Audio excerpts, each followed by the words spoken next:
diversity trainer, or you want to just learn diversity leadership, these are just nuggets from the program. It's very intense, very deep, and most organizations, we have organizations that subscribe to it. Broken down into 3 sections, and my mini speech, if you will also be following the same outline. Number 1 is the urgency for inclusive diversity. Inclusive diversity, a lot of people confuse diversity and inclusion, completely different. Inclusive diversity. And the second part, which would be heavier content, is how do you deconstruct it. Racism is a social political construct. It was constructed. So for you to, end systemic racism, you have to also deconstructed. In fact, the first form of racism known to man was the scientific racism, where they actually tried to use science to say that Black people were monkeys and apes, and there are books to that effect. And they taught those things in schools, and they believed it. And some scientists came up with a skull of an ape and the skull of a Black man, and that became what they taught in school for hundreds of years. So scientific racism was deconstructed with the awareness of more information, science, and knowledge and technology and things like that. And then they gradually moved to structural racism, which is, some areas are doing a good job, most other areas are not. So structural racism, I'll give you a definition. And then, of course, now we are in the era of systemic racism. So I will talk about that in section 2, and then the final part, I will share one of the frameworks we have on how to deconstruct systemic racism from your organization. So quickly into section 1, some things are important and some are urgent, completely different, important and urgent.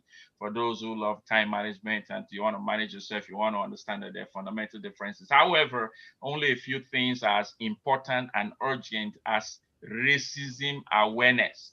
We all talk about systemic racism. I've been doing this since 1999, and I still find people who are completely unaware of what it means. In fact, the head of the RCMP just a couple of months ago, very embarrassing, could not define systemic racism. And there are people in positions of authority who cannot define what it means. In fact, they don't think it exists. The Attorney General of the United States certainly doesn't think it exists, along with his good friend Donald Trump. So, when George Floyd was lynched or murdered or massacred or killed, every now and then people say, no, I think, they've not found the police people guilty yet.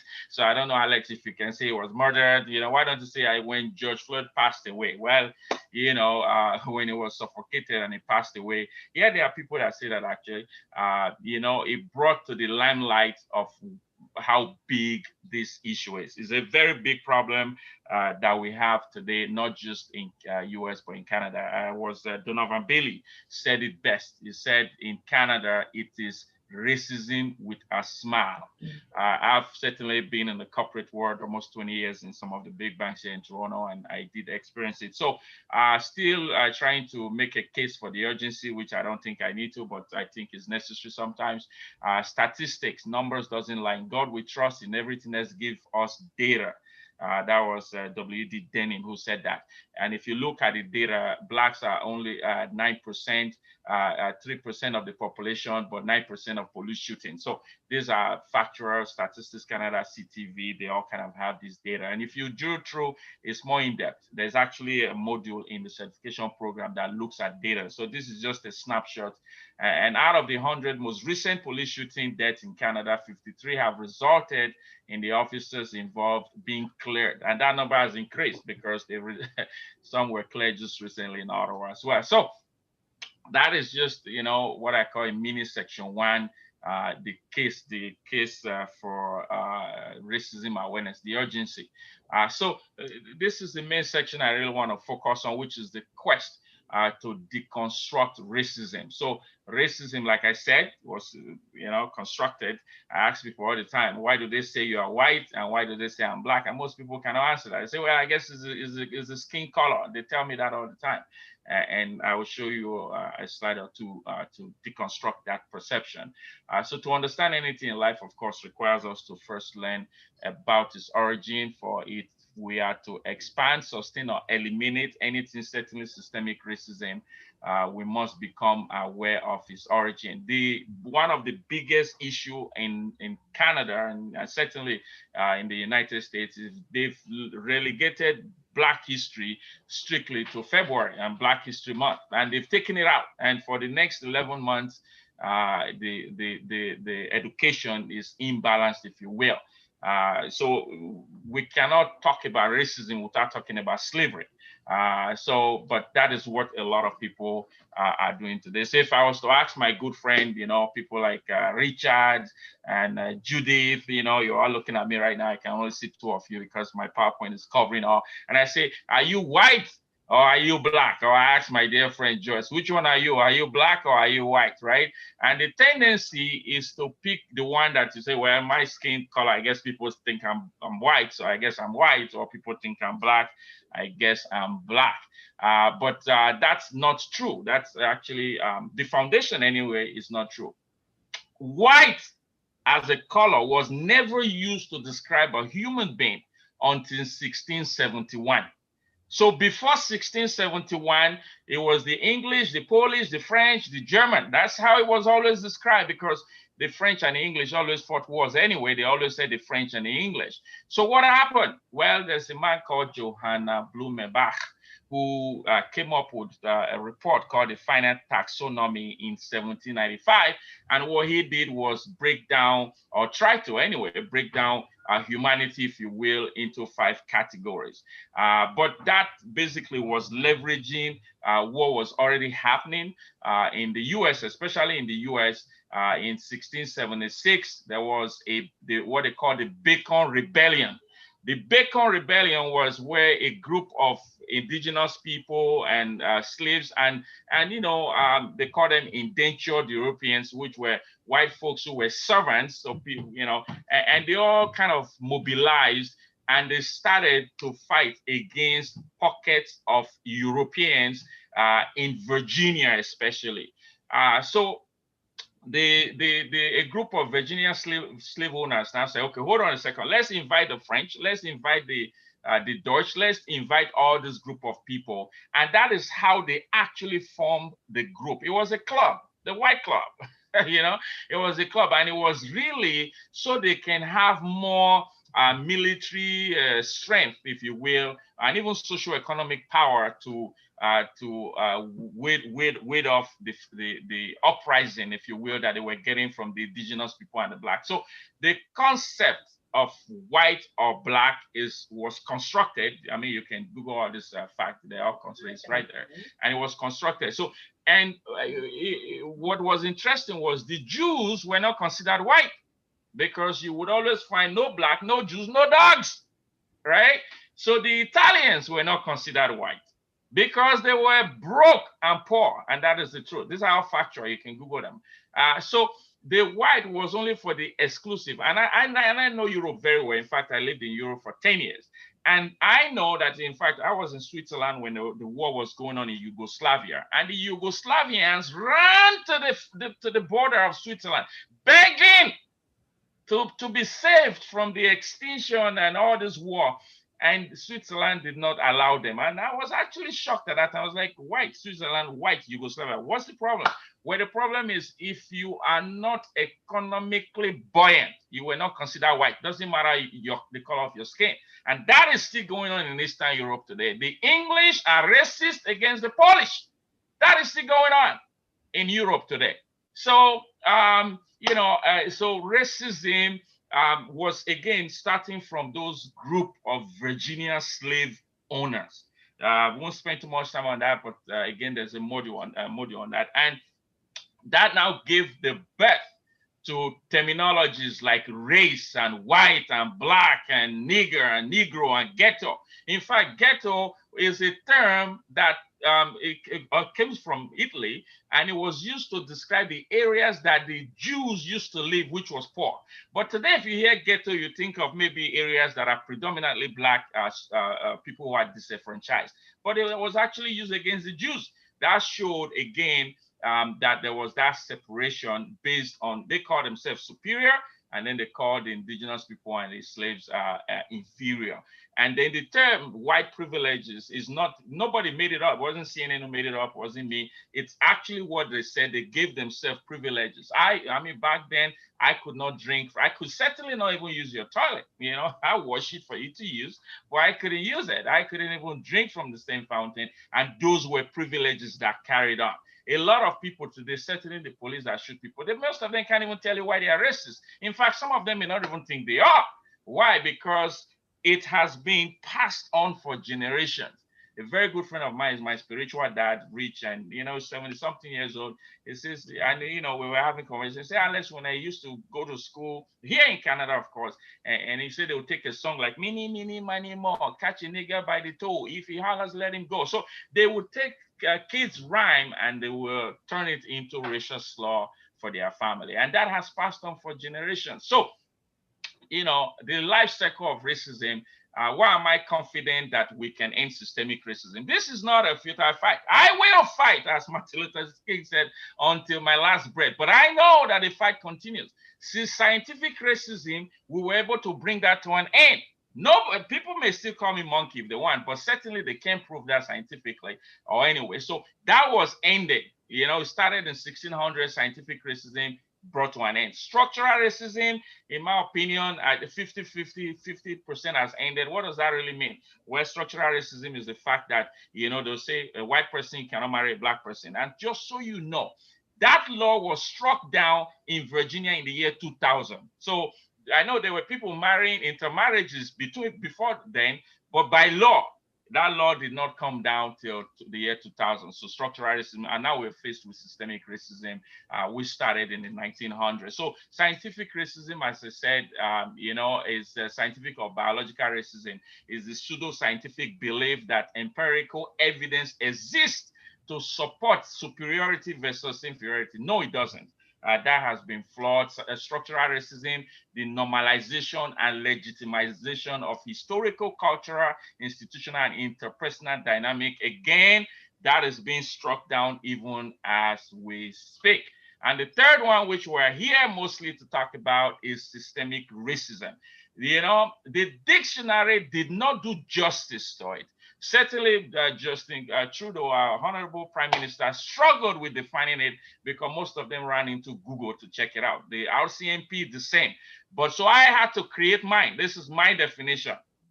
Systemic racism is a series of undocumented policies, processes, and procedures to systematically hinder the personal, professional, and socio-economic development, my friends, of a particular group of people simply because of their ethnicity.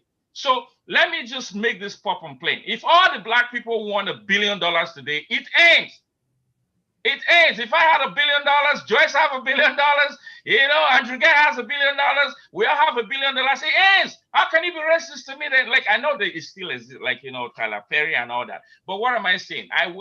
Then my dependency on the system, it becomes very extinct, if not completely.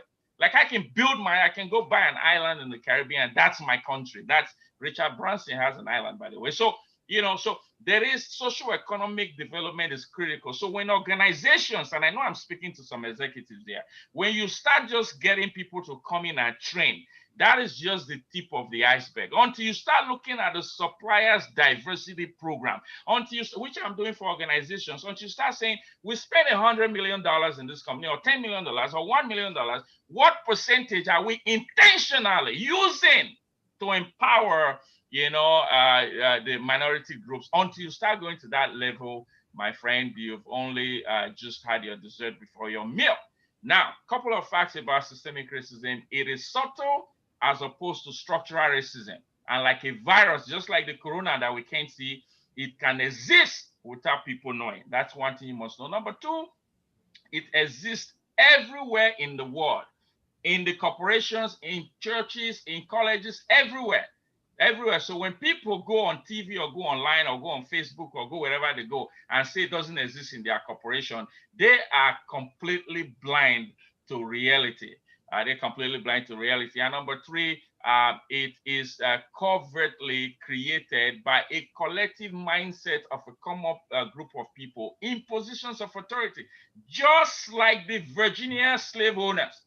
It is the people in positions, they don't sit down and say, let's be racist in this organization. But just by default that you don't put plans and processes in place to ensure that it doesn't exist, then you are creating it. Silence, my friend, is complicit. It was Martin Luther King who once said, until a man can rise above his individualistic concern to a broader concern of humanity, he is not fit to live. You know, in the end, Martin Luther King said, we will remember not the insults of our enemies, but the silence of our friends. So we can't be silent in such a time as this if we consider ourselves friends. So number four, it is the outcome when organizations are not intentional about identifying or eliminating it, which I just said. And number five, it can only be eliminated. Now we're going to be moving into action plan. It can only, capital A-N. Maybe I should change that C-A-N to capital C-A-N. It can only be eliminated by the systematic intervention, again, of those in positions of authority, because they created it, whether intentionally or unintentionally, they certainly did. So all those things I just said, what it did was create three categories of racism.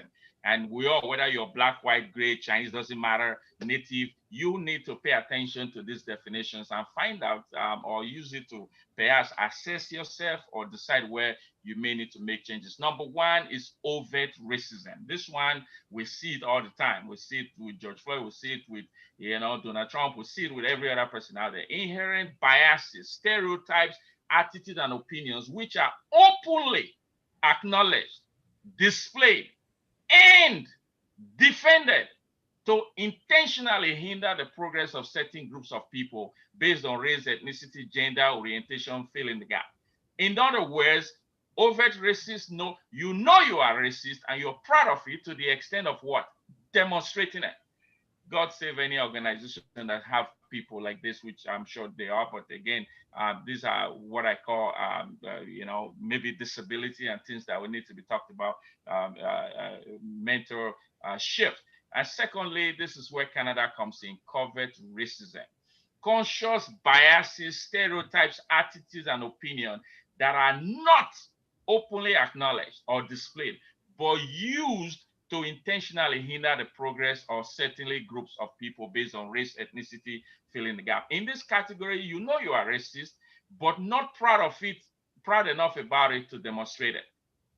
And then, you know, again, this one is certainly reflective of the challenges we're having in Canada. And then there's this one they now call unconscious bias. Unconscious biases are stereotypes, attitudes, and opinion that have accumulated over time that can unknowingly, you may not know, you may not be doing it intentionally, but it's influencing your thought, decisions, words, actions about certain group of people, races, and fill in the gap. In this category, you don't think you are racist. However, you often demonstrate it without knowing it. And let me say, you know, I said that to this board of director member today. I said, people who fall in this category, they're like, well, I have black friends. Once you start prefixing, I have black friends. You know, I used to train soccer in minority areas. You know, that's trying to defend unconscious bias, frankly. So this is, you know, the three categories we are faced with. The question I started with was, am I black or am I white? Racism is the outcome of the quest for power instead of purpose. In fact, Harvard University no longer use black or white in their official or their education or whatever they're doing. Look, this is, I copied and paste straight from their website. In the biological and social sciences, the consensus is clear, says the research from Harvard University. Race is a social construct, not a biological attribute. Today, scientists prefer to use the term ancestry to describe human diversity. So this is how they do it now, ethnicity or ancestry. You know, Another client I spoke to, he says, my son-in-law is black, and he was so excited. I said, when you start going around and say my son-in-law is black, how about my son-in-law is nice? How about my son-in-law is progressive? Like, why do we often try to categorize people? And human beings have always done that.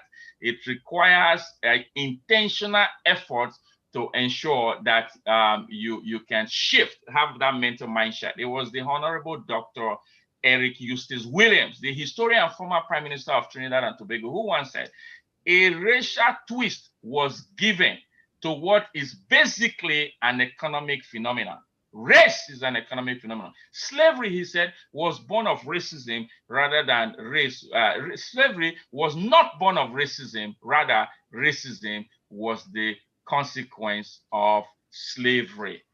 And the final section is a culture of inclusive diversity. How do you now do this?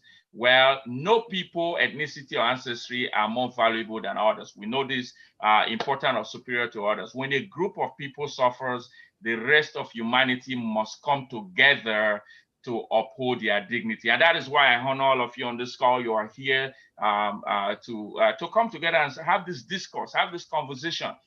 How can we move the needle forward? I won't spend too much time explaining the differences between diversity and inclusion, but let's just say, it's on the board right now, but let's just say though that, somebody said this, I don't recall who, but he said it, he or she, I don't recall, said it perfectly. Said diversity is, inviting people to the party, and then inclusion is ensuring what they like is on the menu, or the song they like is on the list of DJ, or whatever it is, inclusion is, in Canada, we don't struggle with diversity. What we struggle with is inclusive diversity. So, and why is this important? Why is this important? Many reasons. Number one is the right thing to do, period. Right? We can stop there and that's it. It's the right thing to do.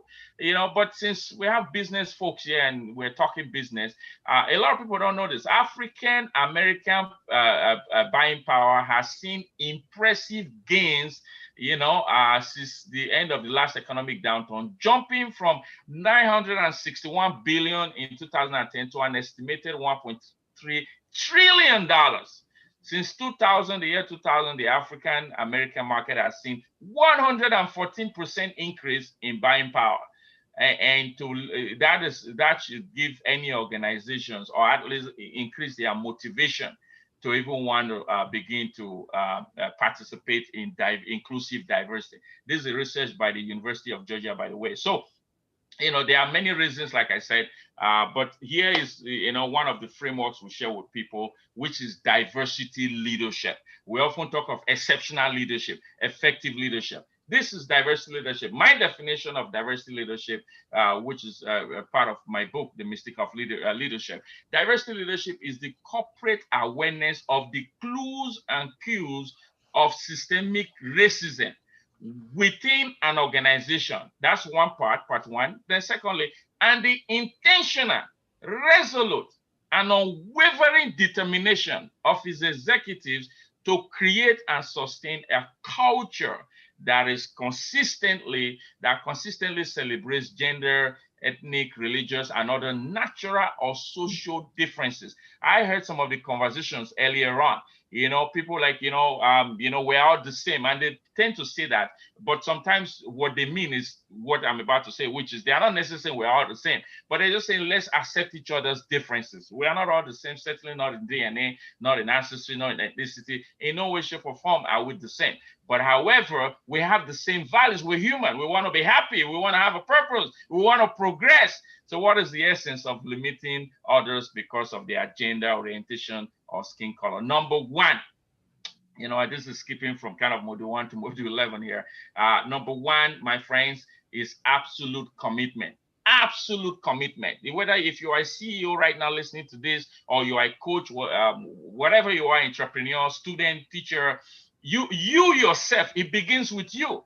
You cannot begin to talk about inclusive diversity when the top 10, top 20, top 30, top 40 people you call, if I was to take your phone bill and the people you call is not diverse, you yourself need to begin with you. It all begins with you. It was Mahatma Gandhi who once said, you must be the change you desire to see in the world, right? So when you are holding your barbecue, do you just go through the list and they're all your cousins? Well, it's just family. Well, invite somebody who, you know, and make that diverse. If you are certainly in Brampton or in Toronto, then, you know, there are so many people you can. And if you are in Manitoba where you are, there are native people you can. I'm working with some organizations right now and to build a program that will intentionally include indigenous people in their program. So absolute commitment. That's number one I want you to put in your pocket. Certainly put it in your breast pocket where it's accessible. Quickly, commitment. Commitment means I stand up, I speak up, and I'm there to defend any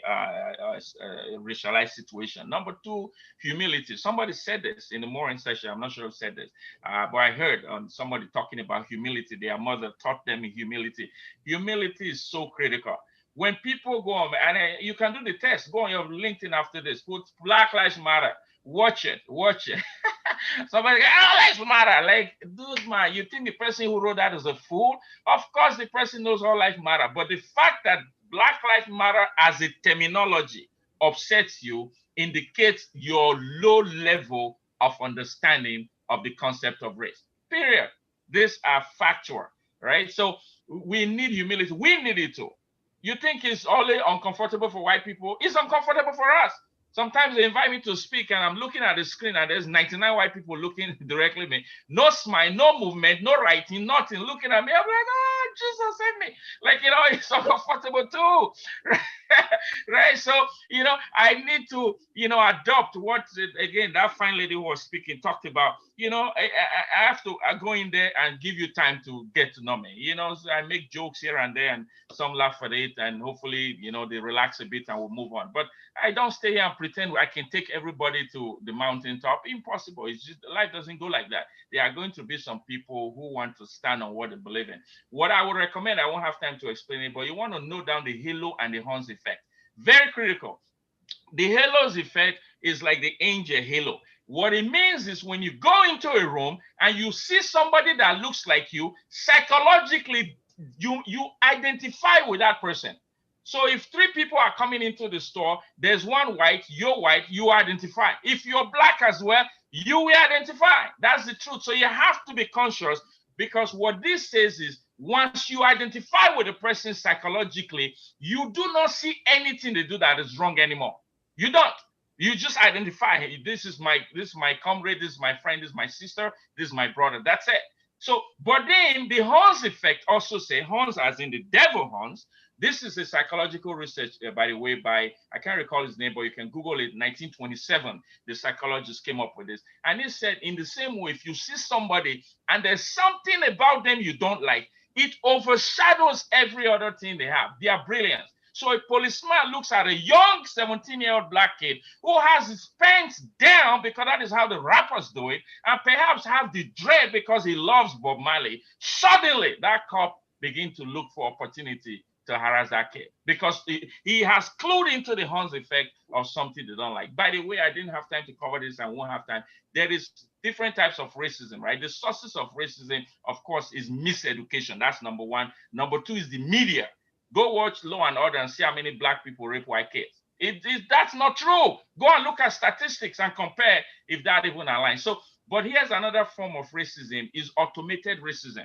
The system the police people use, once they key in my name, Alex Ihama, he automatically says, this guy is black, he originated from Nigeria, blah, blah, blah, blah, blah. And if my neighborhood is a predominantly black neighborhood, this computer tells the policeman to stop me.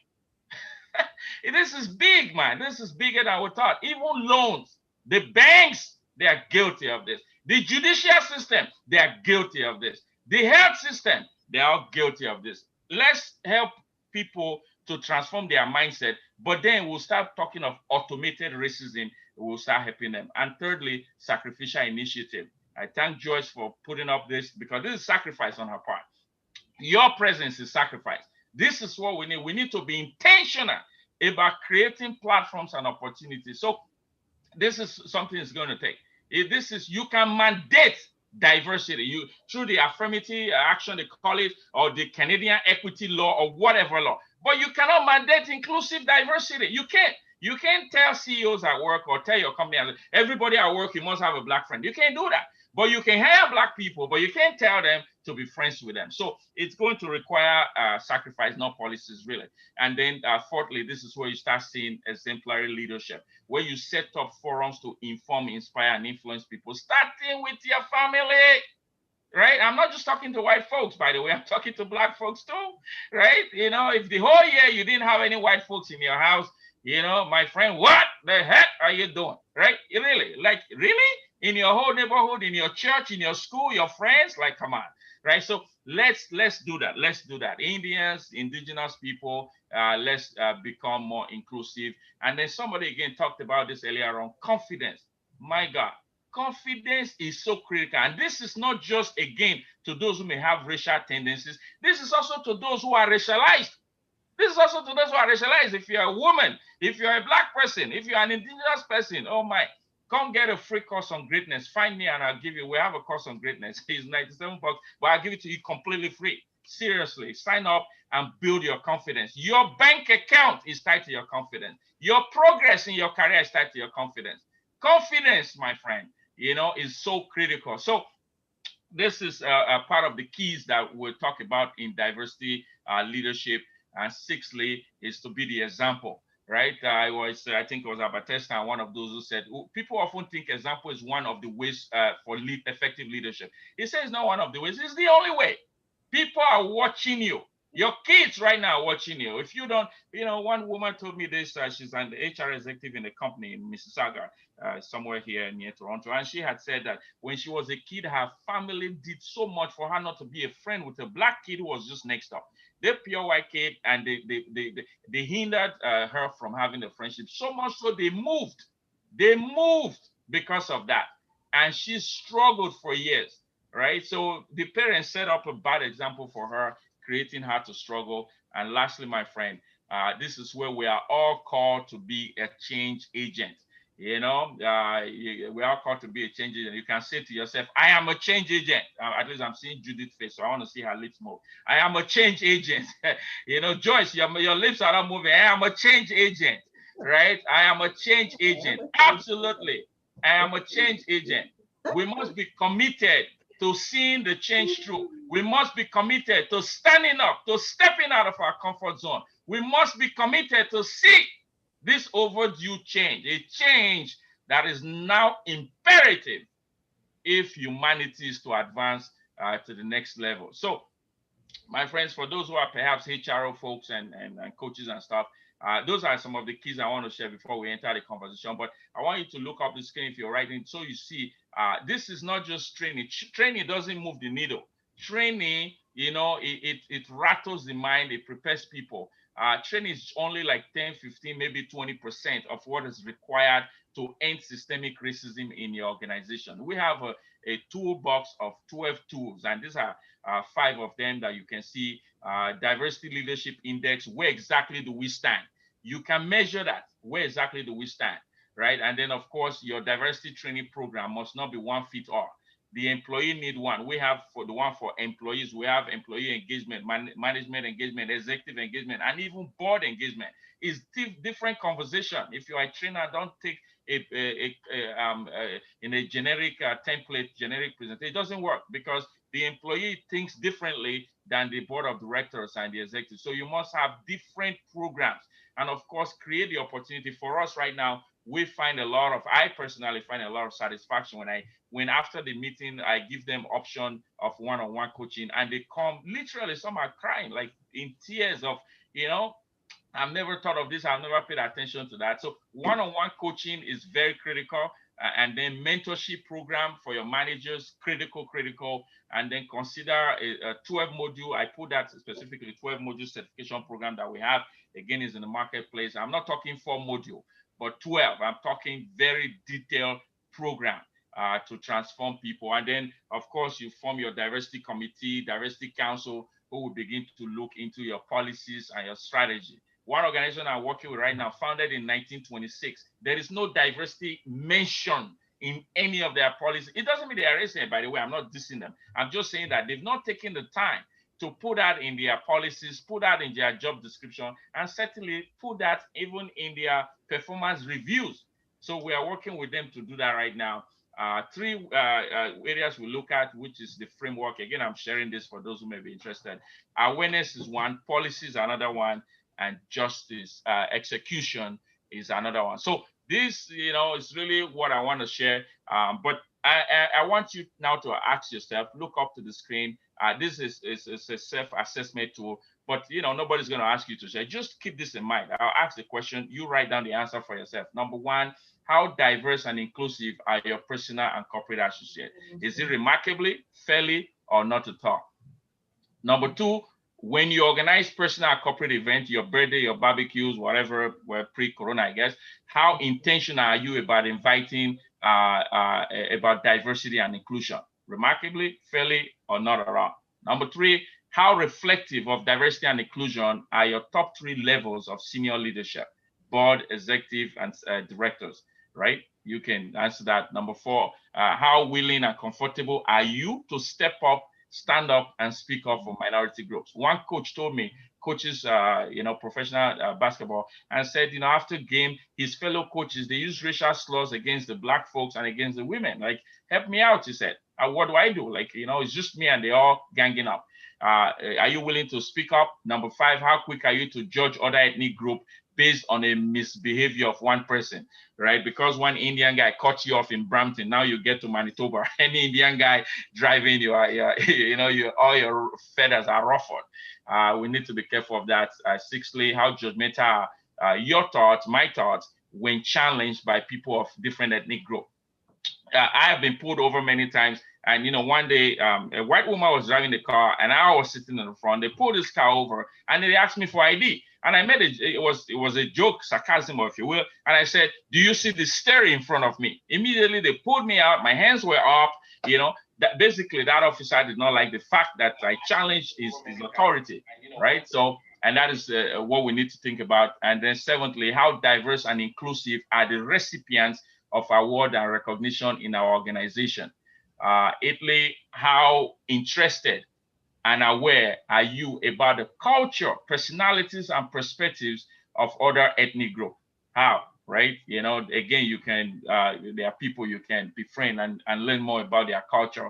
How willing and determined are you to become more intentional about diversity and inclusion? How willing? Is it remarkably? Is it not at all? And we did this survey, by the way. I do this survey for organizations. And some of the employees, not at all. I'm not interested. I'm doing it because, well, I'm in the company, but they are not. And that's just where they are. You have to know where you are. You judge yourself. Nobody should judge you. How far am I willing to go for what is just, what is right, what is righteous, what is fair, what is kind, what is honorable, and what is inclusive? Martin Luther King, in my concluding remarks, said, whatever affects one directly affects all indirectly. I can never be what I ought to be until you are what you ought to be. This, Martin Luther King said, is the interrelated structure of reality. And I love this quotation by Abraham Lincoln, who gave this speech 1 month before he signed the Emancipation Proclamation. He said, the dogmas of the quiet past are inadequate to the storming present. The occasion, he said, is piled high with difficulty, and we must rise with the occasion. As our case is new, so we must think anew and act anew. We must decentralize ourselves, and then we can save our country. It's Alex Ihama. It's been a pleasure to share this with you. I'm looking forward to the conversation. Joyce, once again, I say thank you for this opportunity. Thank you for the platform. Thank you for what you are doing around the world. And the same way, I appreciate all of you. You can find me on LinkedIn, on social media. It's Alex Ihama. I'm the only Alex Ihama. So, Alex, thank you so very, very much. And we're going to move over into our panel discussion. And we have many, many questions from our audience. And as a panelist, we would invite back our panelists from this morning. So I'm going to invite you, if you're panelists for this morning, to join us back on. And I think Andrew Guy, you guys missing. I'm not sure who else is going to join us from that morning and afternoon. I'll be introducing our speakers, and we're going to get into the discussion. It has been a very full morning, but it was so engaging. We've learned a lot. Thank you for what you shared, Alex, really understanding the history of systemic racism and that word of white people. It's good to remind us all of where it came from and what it meant and the history behind it and the power struggle to it. So at this time, I'm just going to share the bio of the afternoon keynote speakers while Alex catches his breath after his presentation. So this afternoon, we have Phyllis Haynes joining us. Phyllis, I'm going to invite you to unmute yourself. And we have Yonasan Golson joining us. Yonasan, I'm going to ask you to unmute yourself.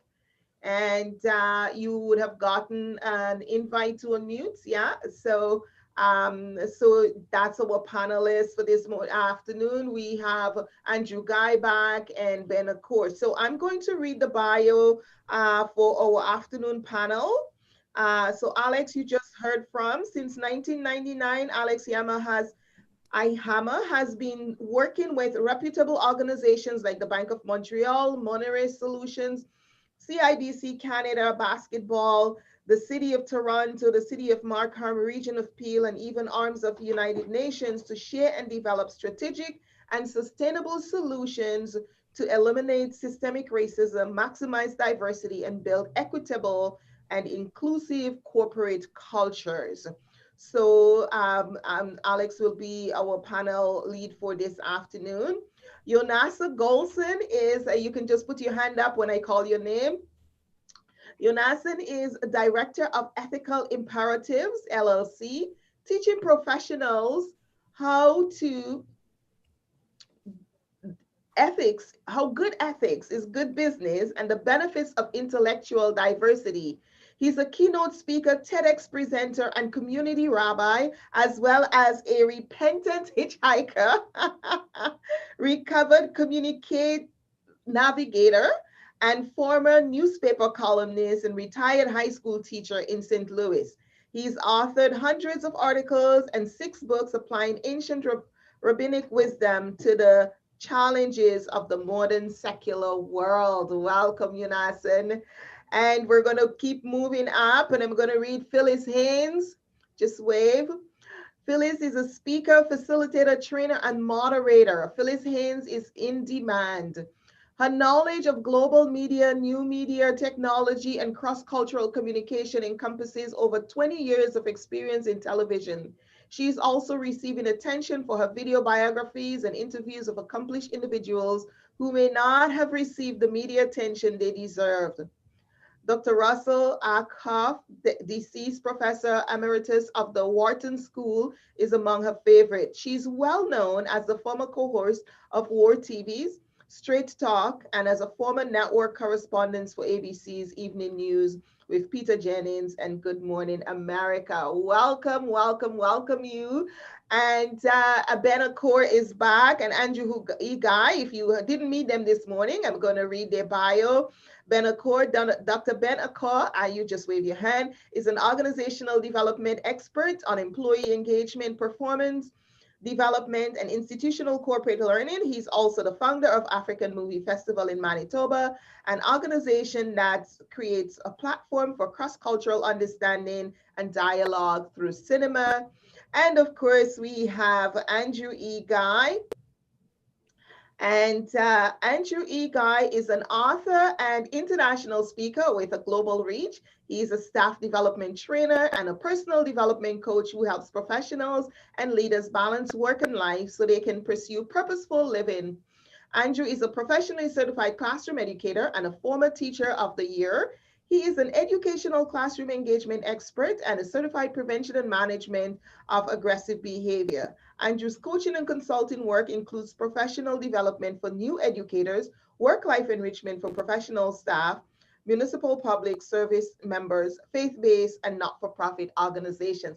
Thank you, thank you, thank you for making time to be with us and sharing your wisdom and helping us learn and expand on this topic of eradicating systemic racism. As I know you all have experiences with, and this is a topic that's important to you. So thank you for making time. I hope I didn't miss anyone. If there is anyone from our morning panel who was able to come back, just message me.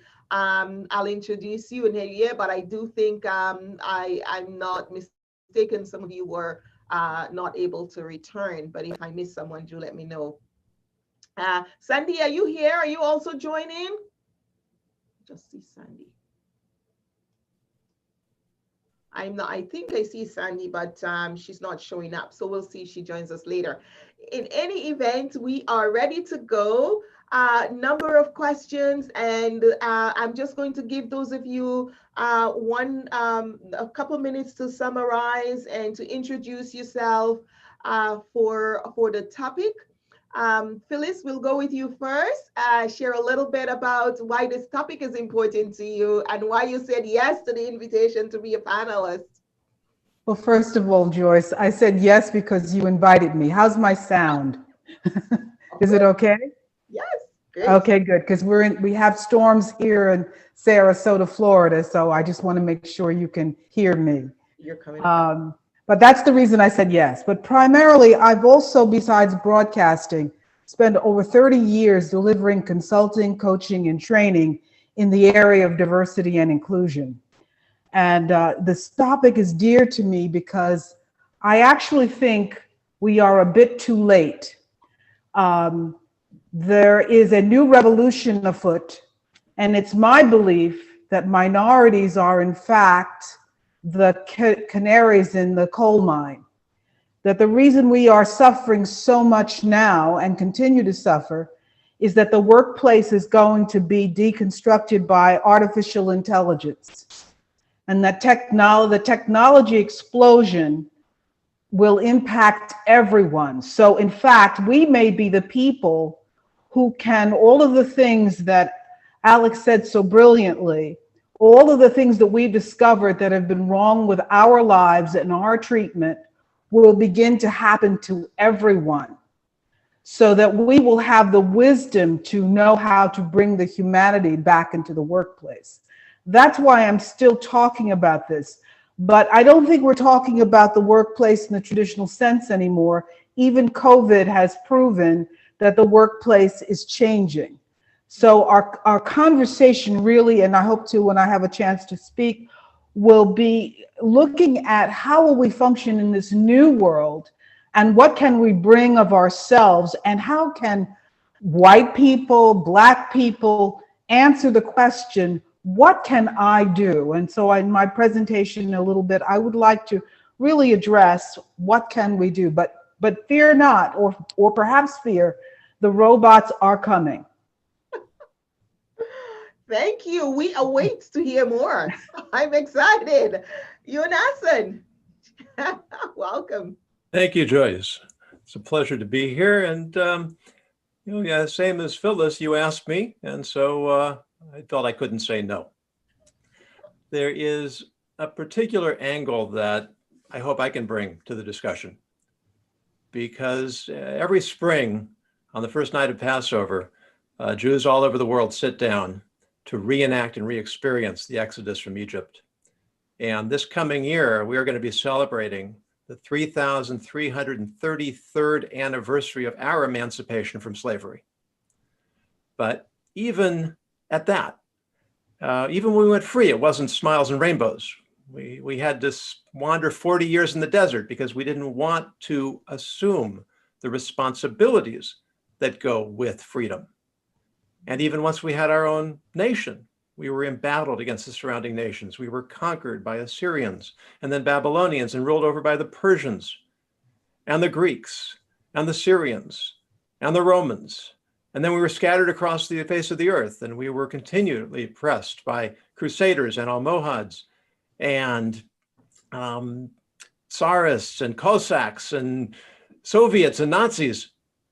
And the way we've survived is not by dwelling on the persecution of the past, but is by learning the lessons of the past so that we can move forward confidently into the future. Our history gives us a sense of identity that empowers us with a sense of mission and purpose. And I think that that's the crisis that we face as a wider society today, is that for all of our freedoms, we've lost a sense of who we are. We've lost a sense of common human purpose and human value. We are therefore uncomfortable with one another. People who are different from us make us uneasy because it reminds us of our own uncertainty in ourselves. Mm-hmm. And so when we talk about systemic racism, you know, Alex spent a lot of time, and I think very, very wisely and cogently, trying to define what these terms mean. What is systemic? What is racism? And it can't mean that the legal and governmental and economic systems are intentionally racist, because, you know, in America, we've had a two-term Black president and a Black president-elect and Black Supreme Court justices and secretaries of state and all CEOs and college presidents.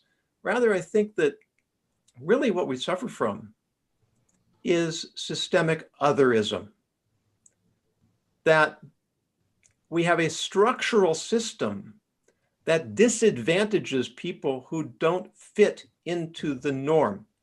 And the norm is by definition determined by the mainstream. Mm-hmm. And our insecurities about our own identity pit us against one another and foment and encourage this kind of divisiveness. And I think that the real key is that we make this effort, as we've heard, to reach out to engage people different from ourselves, to learn about them and to give them the opportunity to learn about us. Because when we humanize one another, that's how we bring humanity back into the workplace and humanity back into our families and our communities and our society. Thank you. All right. Alex, go ahead. Are you muted? No, I muted myself. Okay. Yes. You know, and I appreciate what has been said so far. For me, I have lived it, and I continue to live it. And I often tell people, I say, take a drive down where I live in Bradford. Let's go for a drive. It's Bradford. It's I'm a female now. It's just maybe an hour, 1.5 outside Toronto. There are places, even if my wife and I drive around, like, let's go before the cops stop us and say, what are you doing here? Like, you know, we like to go see houses that are $5 million homes. They are there. But we know they're going to pull us over, and they do. It's not far. This is 2 hours from Toronto, 1.5. So, you know, it's what I live every day. I've been on the GO train, and a white woman grabbed that wallet, moved it over here, looked me dead on the eye, and said, you thought you were going to be fast, play fast on my wallet? Like, you know, like I told you. So this for me, I have kids growing up, and I feel, and I strongly believe, that you owe it to yourself to ensure that you move the dial, the needle, just even 1 point.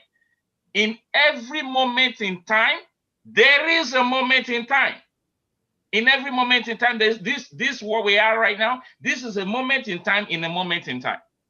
Just listen to the news and watch out. So George Floyd's passing, in as much as is unfortunate, because somebody actually have to always die for other people to see the light.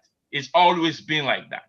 So whether he's a saint, he's a criminal, all those, some people, you know, focus on this. His life, it's because of him is why we're having this conversation. That's the truth. You know, and if we're not having this conversation, then things would have been worse for the minorities and the women and those with sexual orientation as all these marginalized groups. So thank you, George Floyd. Thank you. I hope, you make peace, or you have peace with God where you've gone to, but your life is what we are all leveraging on to ensure the needle is moved, not for us. I tell my kids all the time, make your bed. It's not for me, it's for you. Like, I'm living my life. This I'm doing is for them. And if we don't do it, then we need to question our own very existence, because what gives meaning to life is purpose, not profession. right? So purpose, and for me, this is. I was. I tell my, I say, if I was born during Martin Luther King time, I'll be one of those on the bridge with Andrew, with this guy. So I am certain you would be. Thank you. yeah, so it's part of Thanks, me. Alex. Great. So Andrew and then Ben, if you want to just introduce yourself to the or respond to this topic for that we're heading into for this afternoon. This is the Yeah. part. Yes. Hi, I've enjoyed Alex and Johansen's interjections. They are just brilliant. You guys are amazing. Alex, I'm glad to be connected with you. I've never heard about you or met you before. It's amazing. We live in the same country, and that's what this has done. We don't connect with each other. We don't know the works that we all do. We can't form the mass that shows the critical nature of the groups of people that are doing good work in this country. And I think it's good for us to begin to band together as people, so that we can actually show the quality of work that we do and the mass of our contributions to the Canadian economy and the Canadian society. It's very important. But I want to throw an idea into this. This is not something I've fully formed in my head yet or in my academic pursuit. And I've just been thinking about it lately.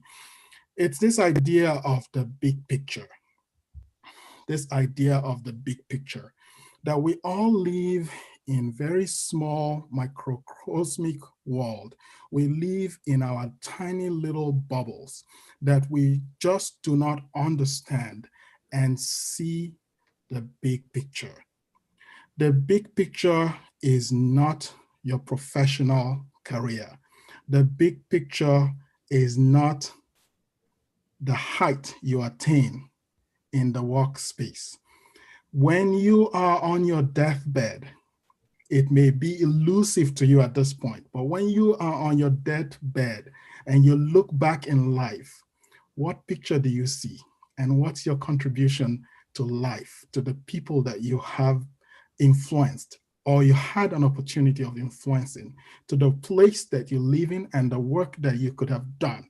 When you do that, and it does not contain huge influences around the people that surround you, your big picture is skewed. As a matter of fact, you didn't have one. Having a big picture right now, we think about scenario planning. I've done a lot of analysis and I've looked at all forms of methodologies to look at things. And within scenario planning, you think about the future. You create this future that doesn't exist yet by looking at the number of variables. And then from that future, you look back, you step back into today. And then you begin to develop strategies towards trying to attain the good future that you want, where you often say, here's a best case scenario, or here's a worst case scenario. And we want to avoid the worst case scenario. We want to focus on the good case scenario, or the best case scenario. Assuming the best case scenario is the big picture, that existence that we want, that relationship in the normal workplace that we want, that growth that we want in our workplaces, or in our families, in our communities and our homes, in our nation as a whole. Let's get that big picture created and then begin to step back. The amazing thing about the big picture concept is the fact that you as a person needs to do that analysis yourself. What is your big picture? Alex talks about purpose, and this is often confusing for a lot of people. I ask the question, what's your purpose in life? A lot of people just don't know why they exist. I got dropped here on earth. I had a conversation with my daughter yesterday. She's 20. Hey, what's your purpose?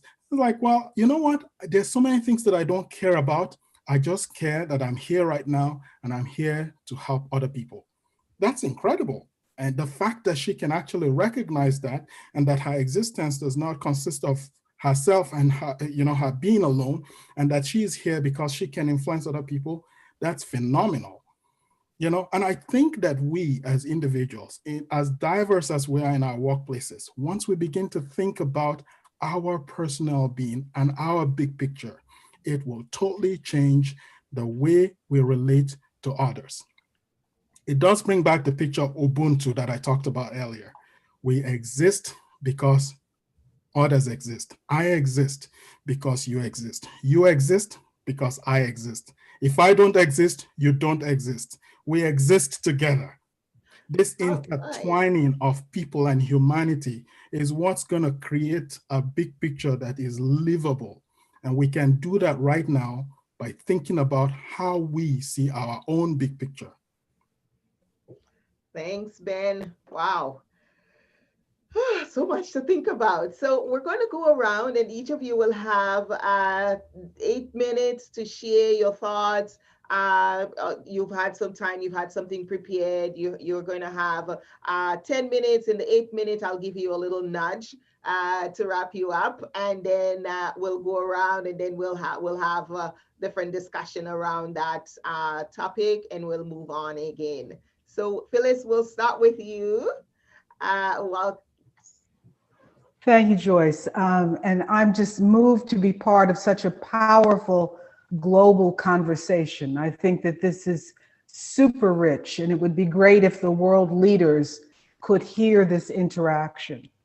I want to start, since there have been so many things already covered, I want to start with where the problem exists as I see it from the basis of my diversity and inclusion work. I will tell you a brief story.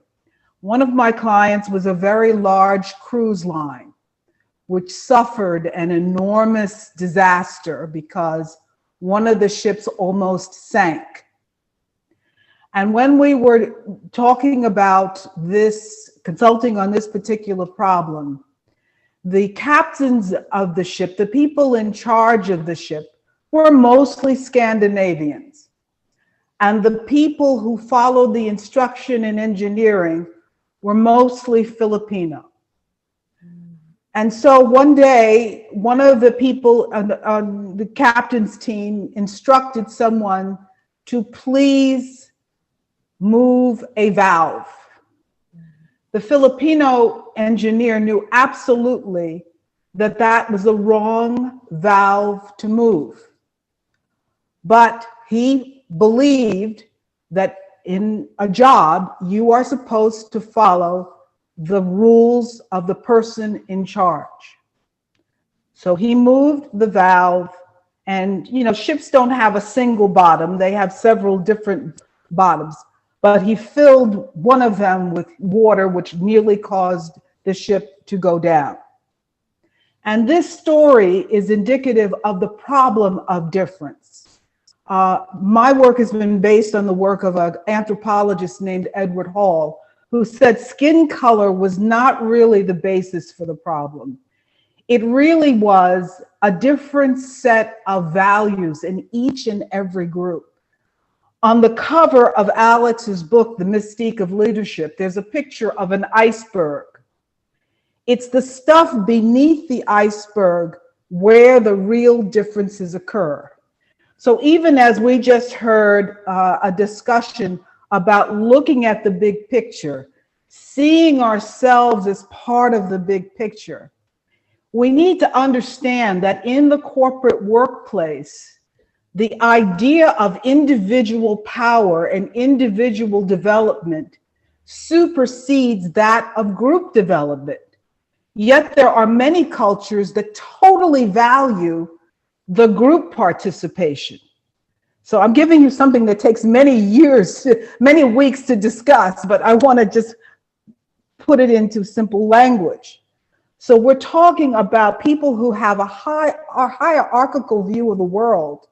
They're waiting for the boss to tell them that they can succeed. They're waiting for the boss to issue the invitation.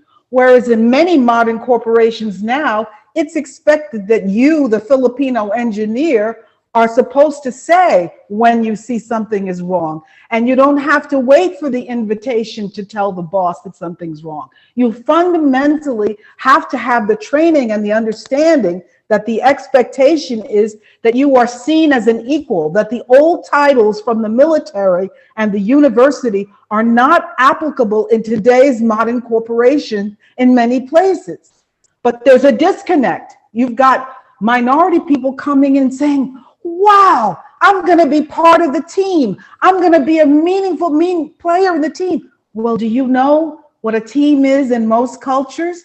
The team is a soccer team. But for example, in American football, if someone gets injured, that person gets replaced and the game goes on. That's not the case in soccer. You're part of a team. You're part of a cohesive understanding that the team operates as an integral institute. But that's not the case in the corporate understanding of team. In the corporate understanding of team, the individual does well, and that makes the team look good. So all the emphasis is on the individual. So how do we train? How do we coach? How do we work to shift this? It has to be something that we train the incoming person in a desire to be inclusive. We need to say, what are the unwritten rules in this workplace? And every corporation has a different set of cultures. At ABC News, I was a big hit when I walked in the door. But after 3 years, did I know that everybody was going to the movies on Friday night? As a minority, I was raised that what your job was to stay at work as many hours as you could and work as hard as you could. What bit me in the butt was that I wasn't going to the movies on Friday night with the others. Now, I wasn't invited, and no one told me the unwritten rules. And there were many other racial factors, which we've all heard the stories. My story is very similar to Patricia's. I won't go there right now. But that's where the gap is. It's in the initial training, and that's where corporations need to bring in Alex. They need to bring in people who understand what needs to be said in the doorway when you walk in. What are the expectations? There's no way to know that. Even with all the well-meaning, loving things, there's a story from Africa. Now, some of you are from Africa and know the story. So if I mess up the story, please tell me. But a local visitor came to a place and said, I'm going to have a party for all the people that have been so kind to me. I really, really want to welcome all the people to come to my house this evening, and we'll have festivities, we'll have drinks. Everybody in the village was excited. They walk to the party, and the doors are closed. Now, in this particular village, when you issue an invitation in the culture, the door should have been open so people knew they could come in. When they saw the doors, it was indicative that they were not welcome. So no one came. But there are unwritten rules in every civilization, in every culture. And we've got to make sure we know, first of all, what are our own unwritten rules in our corporate structure, and then make sure we communicate that, because otherwise, no matter what you do to be inclusive, a whole bunch of people are not going to know those rules, and they're going to mess up. People like me who will stay at my desk and not go to lunch with the boss. I didn't know that you should go to lunch and sit down at the lunch table with the boss. I was raised that you work as hard as you can and you beat everyone else at everything you do, and you really study hard. Going to lunch, that's part of my success. Okay, so you've heard that part. Now let me go back to the robots for a second. This is really important. I'm not exaggerating. One of the books I highly recommend is a book called AI Superpowers by Kai-Fu Lee. If you study the marketplace right now, the most exciting stock investments are in artificial intelligence. The workplace is going to move people out slowly, maybe not our immediate people that we are trying to support, but there is a shift coming. And after this COVID, a lot of workplaces are not going to go back to rooms filled with people. So how do we deal with this? Because even the robots are going to have input from humans. For example, when I speak, I have learned something called direct communication style. Get to the point quickly. Now that sounds like something that comes from the Northeast part of the United States. You can't go on and on when you're giving information. In other places, if I did that, that would be very ineffective. But the point is, robots are going to be programmed to interact with us. And a very astute observer said, we are going to be expected to interact with each other in the same way that the robots interact with us. Just as texting has affected how we communicate with each other, so will the programming and interface with the robots. So we need to think about our role as people in this world and understand that what we have as an expectation is going to help us understand the suffering of all of humanity. We have had to suffer as minorities to learn the environment, to read the environment. That's what's going to be needed for all peoples. We may actually be the ones out front. People say that people who've really suffered and really gone through poverty, Join the meeting, gone through structure, in fact, am I still on, Joyce? Okay. Those individuals are maybe the ones who will step out front. I suspect that the two Alexes and Andrew and the people you've had on here are the people who are going to lead us through this next iteration. I'm not going to take up much more time except to say, learning to understand that there are different views of time, different views of the use of time and how we show up at work. Focus on detail versus just shooting at the hip. All of these kinds of differences are very much at play and even supersede the subject of race and color. So, I invite questions and I'm just so grateful to have the chance to hear all of you. Thank you. Thank you, Phyllis. Wow, that was powerful. So any comments or feedback or questions for Phyllis or on this particular topic? So key things she talked about, getting ready to communicate differently because we are looking at artificial intelligence. And if you haven't encountered them, they are there. Try calling your bank. And it will tell you, I'm here to take the message and I will determine if you are to speak with someone. So, it is there and it's started very slowly, but now we're seeing more and more, and it's very correct. With COVID-19, organizations are looking at ways to save money. So we will see a difference. The other piece that was really important is understanding those rules. Those rules are norms, the norms of different groups, whether it's, we call it culture, it's the culture of the workplace, the norms of the workplace, those are unwritten rules. So any questions or comments on that? And then we'll go to Andrew Guy, who's going to do his 10-minute presentation, and we'll go. So let's keep our comments to like a 1 or 2 minute. Yes. Yeah, so fantastic analysis you did, Phyllis, because there's an aspect of racism that is not talked about even yet, which you touched on, which is the artificial intelligence, technology and others. The systems that have been built over the years have racism built into it.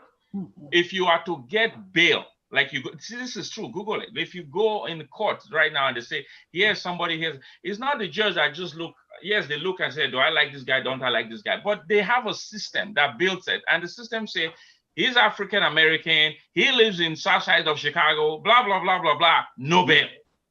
And I may not just fit the profile they just found on me, right? The same thing with loans. You want to get loan in the bank? I'm not talking Australia, I'm talking in Canada. Like literally, there are places I'll take you to. Getting loan there, you have to pull your teeth out seriously, because the systems there, in fact, I know somebody who told me, works right there in the bank and says, when they have meetings, they literally talk about this and say, they've told them before to limit the exposure and stuff like that. I think you all can read between the lines. What I'm saying is, the technology is going to be another area we have to look at after we've looked at the mindset of leaders. The technology they use in the police, in the judicial system, in the health system, in the schools. Those technologies are racist built into it. And in the medical systems too. Yes. As well. Yeah, yes, absolutely. Yes. Absolutely. Anyone else? Okay. Any questions from the audience? I didn't see anything in our chat. Did you have a question? I can maybe add a little voice to that dialogue on technology, because that's my background. I have a degree in computer science mathematics, and I worked in that field for quite a while. Part of the studies that I did in my doctoral research, I came at it from a technology perspective. And what my professors then said is, technology does not solve all of the world's problems. And so you can't apply technology to everything. You have to step back a little bit and understand people. And then you can understand how you can apply technology to it. And that's the amazing thing about AI and the Internet of Things today, that there are pieces, like Alex says, there are pieces of what would say culture built into some of these technologies. And I think for me, the realization came when my uncle, who lives in France, Paris, looked at the camera. He was a photographer, and he looked at the camera and said, you know what?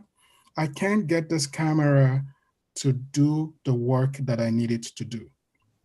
Because every time I try to take a shot of a Black person, I have to tweak it a lot of times. But whenever I take a shot of some other person of color, white or others, lighter skinned, it works seamlessly. All right, so even with, like, you take your iPhone or your whatever device that you have, and you want to take a shot right now, and you will have a multiplicity of cultures in the picture, your picture has to be tweaked for you to show on that frame. And so the building of technology is fundamentally flawed in its sense. Let's think about computer code. Language is a part of culture. The entrenchment of language in technology is a part of culture, and it's hugely biased towards the Western culture. Every code that you write, if you do not understand English, you cannot write in English, you cannot code. So that means you're Chinese, you're Indian, you're African that speaks Yoruba, Igbo, or Hausa. If that's the only language that they know, they cannot write a simple computer program. All right, so we are faced with something more entrenched than it is right now. We have to find ways of understanding how best to address this. Now, can we go ahead and change languages? Perhaps that's going to be difficult at this particular point in time. We need to become incapacitated to understand how that system works and to be able to find ways of tweaking it. How can that happen? Let's begin to understand AI. Let's put ourselves in the places where we understand AI, and let's make sure that those systems read what they're supposed to read. Let's build the systems in ways that it will understand diversity. It will not make sense for us to sit on this panel and to talk about it in this panel and not be able to make specific changes. It's the Googles, the Facebooks, and the Microsofts, and the Apples of this world that would actually determine some of these things. And we need to be in those places to highlight the importance of how culture is being subtly entrenched in the technologies that live around us and that we live around. Having a seat at the table, very important. What table are we being invited to, and how do we get there?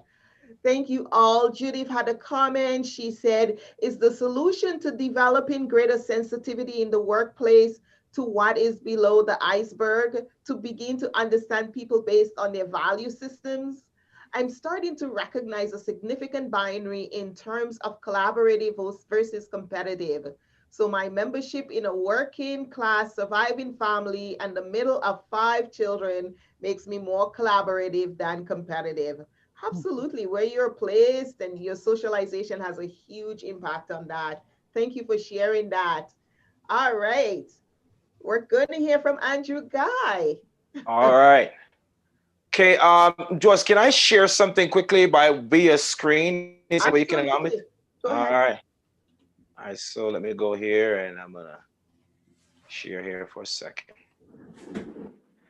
All right, now this is a short video and I just kind of want you to kind of look at this briefly. So I'm just gonna go ahead and I'm gonna play. Run this from current slide and go.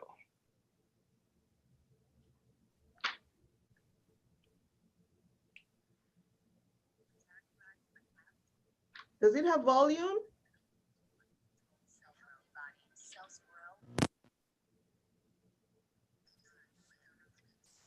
Are you able to hear? No. No.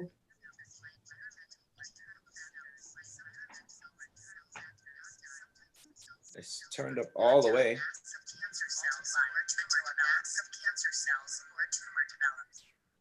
Okay, you can start it over with that volume. I'm starting to hear a little bit of something. All the way up.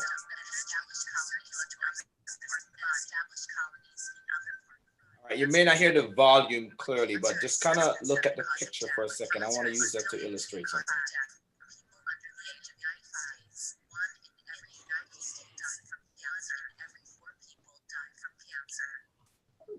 Okay, you can send us the link and we'll have it as something that our audience can access on the website. Awesome, I'll definitely do that. Yes. All right, so what you just looked at was a quick shot of cancer in the body. And the reason why I tend to dwell more on the fact of our physiology, anatomy and physiology, and because that's, I can unshare, stop sharing my screen. All right, awesome. So to get back. All right. Okay, everyone. We can hear you. All right. Now, that was a quick video that it kind of summarized what cancer is about. My talk, my preference, my platform that I use to educate people in leadership is to help you to create your greatest impact where you live, where you work, where you play, and where you pray. I think those are 4 most important areas in people's life. Now, where you live is where you create that environment for growth and development. And it doesn't have to necessarily be a house. It is a home, so to speak. It is an environment that we create. Work is that area where you serve your expertise, your know-how. This is what I contribute to society and to a workplace. And as we heard this morning on a research that was done by Andrew Nabar, he said that we spend over 900,000 working hours at work. Roughly about 1/3 of our lives are spent working. Now, why work? Why would we work? We work because, the good book says, our Bible says, the man that doesn't work shouldn't eat. We work because we need to grow. We need to expand. We need to show the world what we know. And not only that do we work because we want to be part of a team. Now, when I approach companies, when I teach individuals, when I coach individuals, I have to let them see that they cannot compartmentalize the work, play, home, and where they pray. All of these are systems that are integrated to make you a well person, a well-being. This is part of our entire wellness. And wellness is that integration of all of these different areas. We know that it doesn't just lend itself to where we live, work, play, and pray, but socially, financially, economically, environmentally, all of these come into play.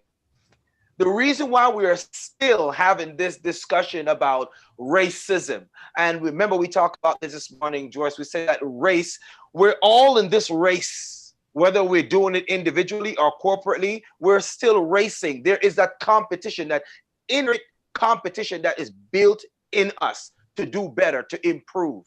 Mm-hmm. The problem arises when that natural innate competition is suppressed. It's like having the heart in the left cavity of the body trying to pump blood to all the other working tissues in the body. So if I look at the lower extremity versus the upper extremity, the reason why I use the anatomy and physiology is because when we came into this earth, we didn't have the jobs that we had. We didn't have the titles. We didn't have the expertise. We didn't have any of this. We didn't have the AI. We didn't have all of these revolutionary expansion that we have.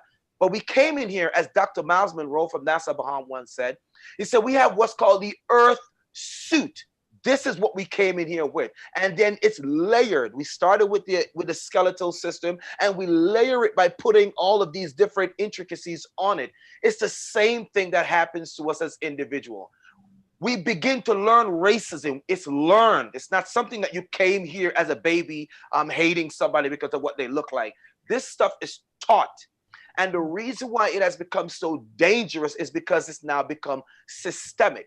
Just like I was trying to explain in the video, that a cancer is nothing more than just a tumor. A tumor basically is just an invagination of cells coming together or rapidly expanding and not able to follow the homeostasis rules, so to speak. They have become rogue. And so they develop and expand, and what they do, they take away the nutrients from the other working cells. So how does this lend itself to systemic racism?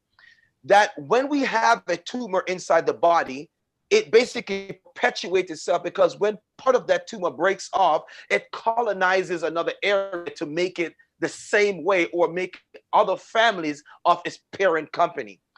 The reason why systemic racism has always been around for so long is because that is completely entrenched in our circulatory system. And the circulatory system I'm speaking about is where we work. Why? Because 1/3 of our livelihood is spent there. And where most can we be affected or infected other than in the workplace? All right. When we go there and we get affected and infected by whatever is happening there, we bring that home. So then it affects our home life. Then family is now affected. Then play is now affected. How is play affected? Because instead of taking care of ourselves, now we're spending more time at work because we're trying to make the mighty dollar. And we're going after goals. And they say, oh, you can work harder. But instead of working smarter, we're working harder. Family suffers. And now we have our children who don't know who daddy is or don't know who mommy is. So now we have a disenfranchisement that's happening at home. When we are talking about professional development in the workplace, we have to look at where we live, where we work, and where we play. And definitely, as we spoke about on the podcast the other day, Joyce, we are spirit being. I don't need to beat you over the head with a Bible. We're a spirit being trapped in an earth shell. The earth shell is the anatomy. The physiology is how we respond to the stimulus in life and around us. How I respond to a white person, how I respond to a black person, how I respond to a people that have a different paint job that doesn't look like me. What do we need to do? We need to make sure that we create system, just like my good friend Ben just said. He said, listen, what are the programs you are writing? This is not for sale or anything, I guess, but this is the only one I have in my office right now. Work Your Words came about, case in point. I was a teacher in Jacksonville, Florida, Northeast Jacksonville. I was working on a doctorate in physical medicine, and then the Lord called me to write a book called The Anatomy of the Kingdom and the Power of Community. And I was arguing with the Lord. I'm like, this cannot be me, because you're looking at an individual who couldn't speak or string sentences together. I grew up in foster homes in Jamaica, and I was beaten every day, abused, right? And I'm using that to give you this analogy. When I stepped away from the doctorate program and I went into teaching, I was sent into the urban area, so to speak, the youth who were at risk. And in the interview, the principal said to me, you know, you got your work cut out for you. What are they saying? These kids can't read. They're not going to be amount to anything. Good luck with them. I got the job easily because of what I look like. In working with these kids, they were telling me, Mr. Guy, you know, they said I can't do this. And they were failing the FCAT test, with the Florida Comprehensive Assessment Test. I mean, every single year for decades, they've been failing it. The people of color, my people that looks like me when I look in the mirror, they were failing this. And I said, what's going on?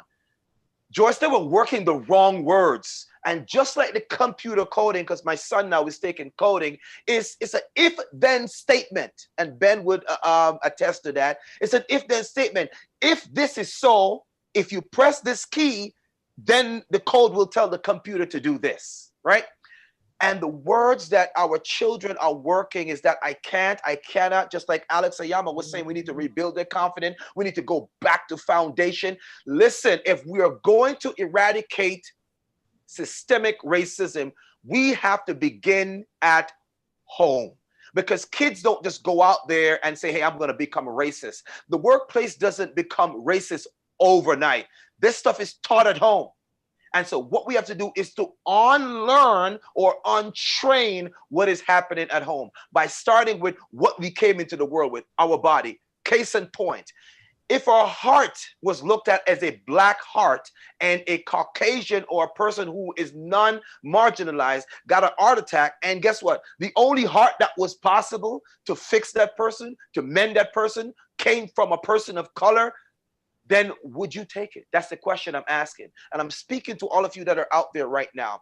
We are missing the potential of humanity when we segregate based on the color of the heart, the skin pigment. We are missing the functionality of the body to come together where every joint supply it. I love that verse because what does it say? Every joint. I'm not talking just about the synovial joint or the one that spins 360 joint. I'm talking about the socket joint, the hinge joint.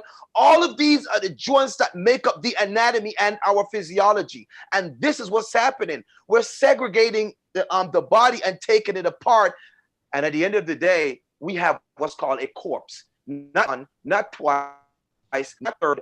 All of us are dying because we have desegmented ourselves into little compartments, and that's why we're missing. That's why we're still having the conversation. Lastly, Joyce, we're on this journey. You know, life is a gift, I tell my clients, but living is a function where you get into your driving seat, you strap in, and you focus in front of you. Will you need to glance up and look back at the rearview mirror? Yes, you will. But don't get stuck looking in the rearview mirror, because what's going to happen is we spend more time looking at what happened instead of what's happening. Living is about what's happening. How can we transform the workplace? Is to let them know, yes, humanely, anatomically, physiologically, we may be the same, but we are not the same. We have strength.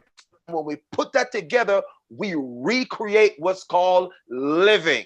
In the body, we have longissimus muscles, brevis muscles, we have major muscles, and we have minor muscles. We need to make sure our majors are being used to facilitate the minors. What do I simply mean by that? There's something that you're great at, and there's something that, can I say it for lack of a better word, that you suck at. You're not good at it. You're terrible. You're horrible at it. But guess what? There's something that somebody else is great at that you're not great at. But if we use our greatness, that's why I love what Alex Ayama is talking about, the school of greatness. We all have this greatness in us. And if we use our greatness to facilitate someone else, well, weaknesses, then we can lift each other up together. I want to talk to all of you that are out there. I'm so thankful that we're having this conversation today. I'm thankful that we're talking with instead of talking at. And if we're going to make the change, we have to start at home, and we can't talk at, and we have to start talking with. We have to dialogue to let you know that what you say does affect me. Maya Angelou once said, hey, I don't remember what you say, but how you make me feel is the difference. Case in point, AI is here. It's been here. But the only thing that separates us from AI, it doesn't have that emotional feeling. They may be able to program that in as time goes by, but a robot is a robot. It's a machine. But the feelings, the texture, the expertise, the atmosphere that the human being bring, it will never, ever be replaced by any artificial intelligence. It's artificial, mean man-made. The name alone should tell you it's man-made. Just certain things that are irreplaceable and irrevocable. It's called human. And when you find the humanity in your humane, I promise you, your workplace will be transformed. We're too busy doing human being stuff instead of being humans. I'm finished. Any questions? Thank you, Andrew. Wow. So there were some key points Andrew shared, and I want to invite you who would like to share a point or two. We're going to get up and do some stretching and deep breathing before Jonathan does his presentation. I think all of us need to get up and stretch for a little bit. So let's just do that and take a few deep breaths, and then we can really start our next session.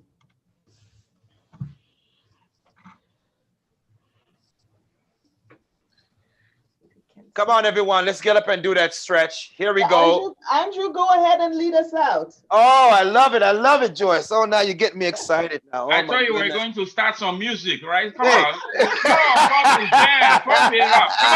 Come on. Publish jam. Come on. Guys, listen to me carefully because you're sitting down for such a long time. So your hip flexors are now fully engaged.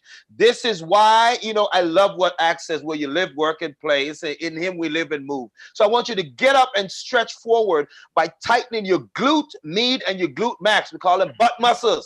Come on. Squeeze them forward. That will cause your hip flexors to extend, right? All right. And then I want you to externally rotate your hands or your arms and push them outward. There you go. Now that will cause the chest to expand. You can get more air into the lungs. And I want you to take a deep breath as if the air was free, a 99 special at Walmart. Here we go. 1, 2, 3. Take it in. And let it out. All right. Now I want you to internally rotate, turns your thumb down and stick them out. And make small movements around the shoulder. What we are doing, we're causing synovial fluid to pump and wash over the head of the humerus in the AC joint of the upper shoulder. That's exactly what we're doing. Now we're pretending as if we're running and we're moving that synovial fluid to bathe the joint space. That's exactly what's right. Now arms down at the side and do some shoulder shrugs. Over and back, over and back. Very good. As we come forward, we are stretching the rhomboids, the teres major, the posterior deltoids, anterior. Very good. And then push down and stick your neck out. You're stretching what's called the platysma muscle. You're going to look crazy. Do it like this.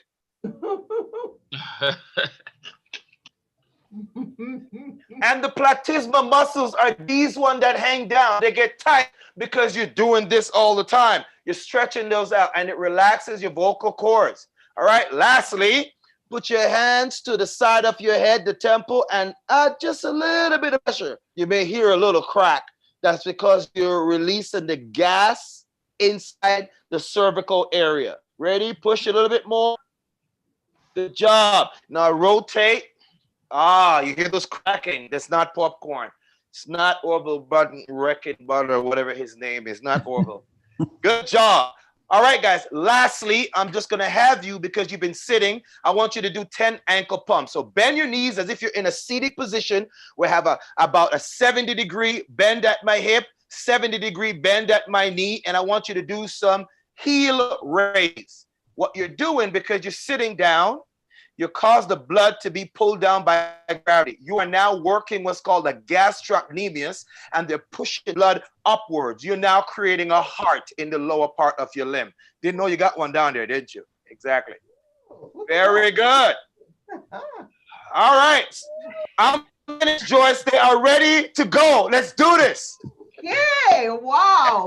I feel energized. Maybe I would love a clip of those instructions, because I'm always zoomed out every day, meeting to meeting. You know, I need to be doing that because, man. You just need to invite Andrew to your meeting. Not a problem, Joyce. That's what I do for my corporate trainings. After I finish my training, I lead everyone to a 30-minute of cardio, strength, and fitness training. So that's why they don't like me and they keep bringing me back. Great. Thank you. Now we're energized and we're ready for your Nasan. Thank you so much. You're very welcome. Take it away. Take it away. Well, I'm departing from my prepared comments because so much of what I heard from Alex and Phyllis and Guy resonated in a number of different ways. And I just feel like I have to try to continue in developing some of these ideas. When I was in first grade, my mother loves to tell this story. I arranged to have my best friend, Mark, come over after school. And my mother was going to be picking us up. And I said that Mark gets out before I do. He might be there first. My mother said, well, how will I recognize him? So, well, I'll tell him to wear a red shirt, so it'll be easier for you to pick him out of the crowd. What I neglected to mention was that Mark was Black, which somewhat caught my mother by surprise. To me, as a 6-year-old, it was absolutely irrelevant. It just didn't even register that it should be a point of reference. And what I find is so instructional about that story is that we have to learn to recognize the differences between us and to I shouldn't say understand, and to decide or accept that superficial differences are actually substantive differences, whether or not they actually are.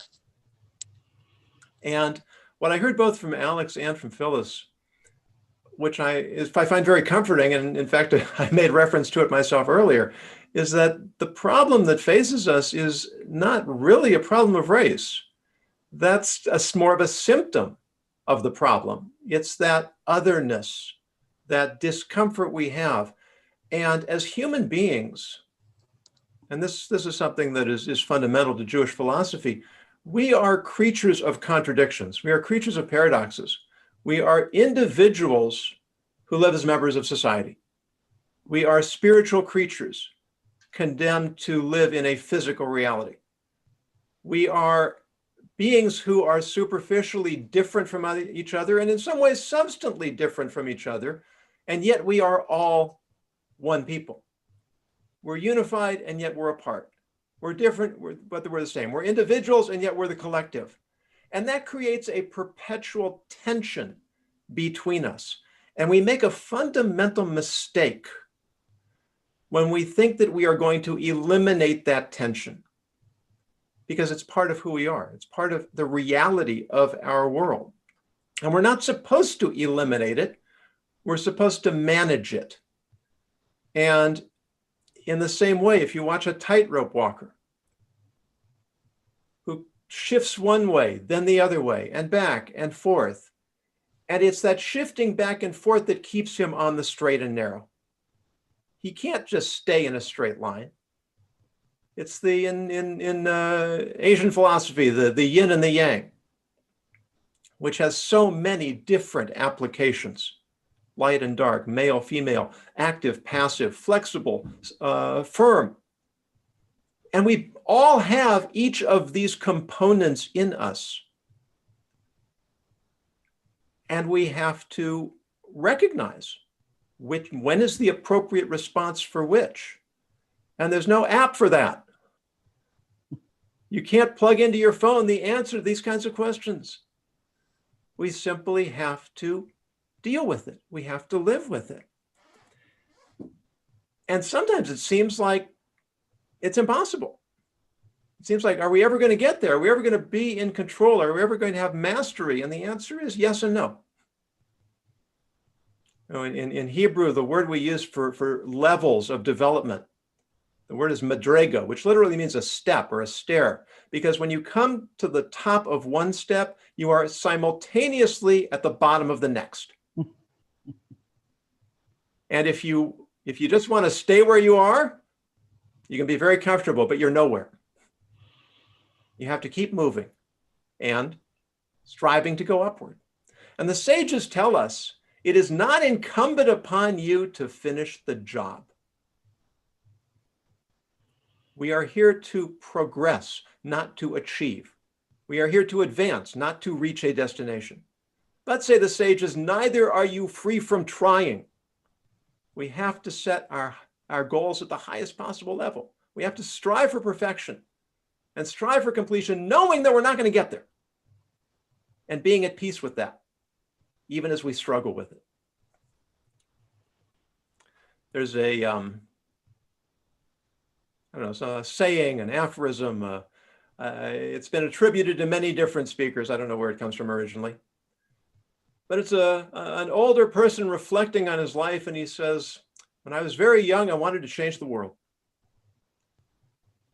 As I started to get older, I realized I wasn't going to change the world. So I thought, I'll try to change my country. Got older still, I realized I wasn't going to change my country. So I thought, I'll change my community. Got older still. I saw I wasn't going to change my community, so I'll change my family. Eventually, I came to terms with the reality I wasn't going to change my family, so I said, I'll change myself. That's the aphorism, that's the story, but I'd like to add a little bit to the end and say that by changing myself, I changed the world. And if I wouldn't have set out to change the world, I wouldn't have succeeded in changing myself. When I talk about DEI, I do it in the context of ethics, because I believe ethics are the underpinnings of civilization, and that ethics is the discipline of recognizing and taking responsibility for the impact our actions have on others. And I like to think of ethics in terms of an acronym that identifies different qualities, different character traits that we should aspire to develop and enhance in ourselves, and that if we do, will automatically turn us into ethical individuals. And the E for ethics is empathy. We have to reach out with our minds and our hearts to try to understand and feel what other people are feeling and where they're coming from. We have to cultivate trust. That means that we have to be trustworthy so others will trust us, and we have to be willing to trust others, because that's how we create relationships. The H is humility. We have to recognize that there's always room for improvement, that we always have room to grow and advance and to learn from every person. The I is inquisitiveness. We have to be curious. We have to want to know who other people are and want to understand them, because only through understanding can there be any kind of bond, brotherhood, sisterhood, camaraderie, love. The C is courage, because this is all hard.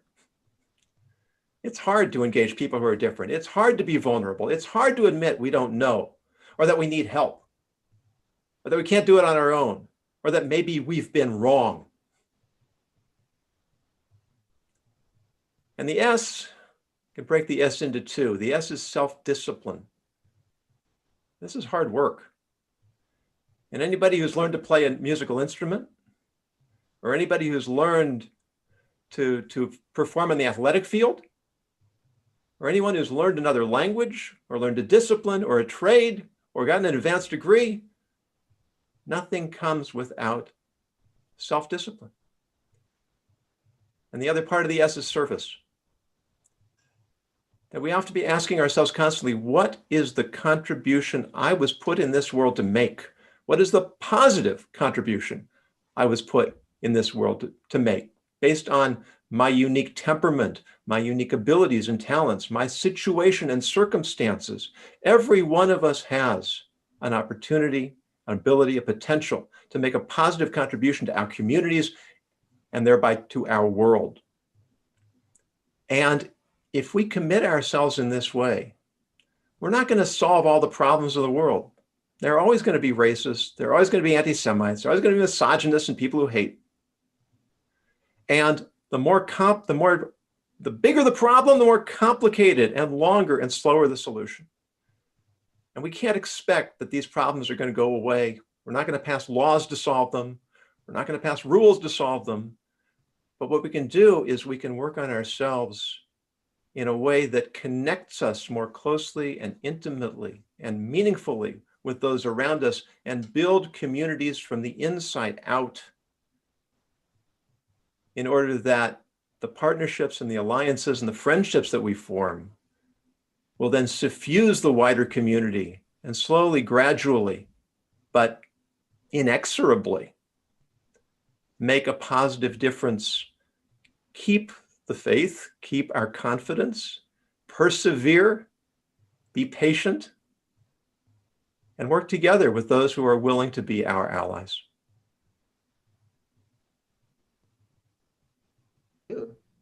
Thank you, Yonason. I really appreciate that. That deeper empathy, the really understanding how ethics play into what we do. And I know you'll be presenting later on in the summit on Friday with a much broader presentation. But this was, I think the way you've encapsulated this, it really does play to what we're talking about today in terms of dealing with the impacts of racism and the challenges. I love that you've really looked at the values and how we can implement that into the struggle, because there will always be struggle in life. There will never be a life without struggle. I think the mere purpose that we struggle just to get into life, getting through the birth canal is a struggle. And we're here, and the struggle trains us. It builds character. It helps us to become resilient. And the struggle is not bad. It's all sometimes it's the mindset or the perspectives from which we look at it that really can determine how much it impacts us. And when we go to work, we have to remember that we do need to carry our whole self to work. But that's the biggest challenge. And I think listening from all of you speakers here today, there is one theme that comes up over and over again, is how much we need to take care of ourselves. And that really is the goal of the Global Workplace Wellness Summit. It's wellness at work doesn't start with you and end with your employer. It starts with each of us individuals. The workplace wellness is determined by the wellness of every individual at work. If you come to work unwell, that's emotionally unwell, spiritually unwell, physically unwell, intellectually unwell, in any area of your life, you come unwell, you are going to impact or take away from what's there. So if we can all work on ourselves to go to work with well-being, that will be a key part to what we can contribute to the workplace. But when we look at the bigger picture of the systemic, I liked Andrew's presentation where he talks about how when something becomes systemic is that it's now so much, it's part of everything we do. It's there in our lives, it's in our language, it's in our communication, it's also in our expectation. And I was speaking with a colleague on systemic racism not that long ago, and she said her biggest problem with racism is how people of racialized background actually internalize the racism and put all these should and shouldn't on ourselves. And I like when Phyllis talks about not going for lunch, because we were not socialized to think that going for lunch, that's happy. Why would you want to be happy at work? It's called work. You should be there to kill yourself, not to be playing at work, going out. No. And I think we need to change that mindset.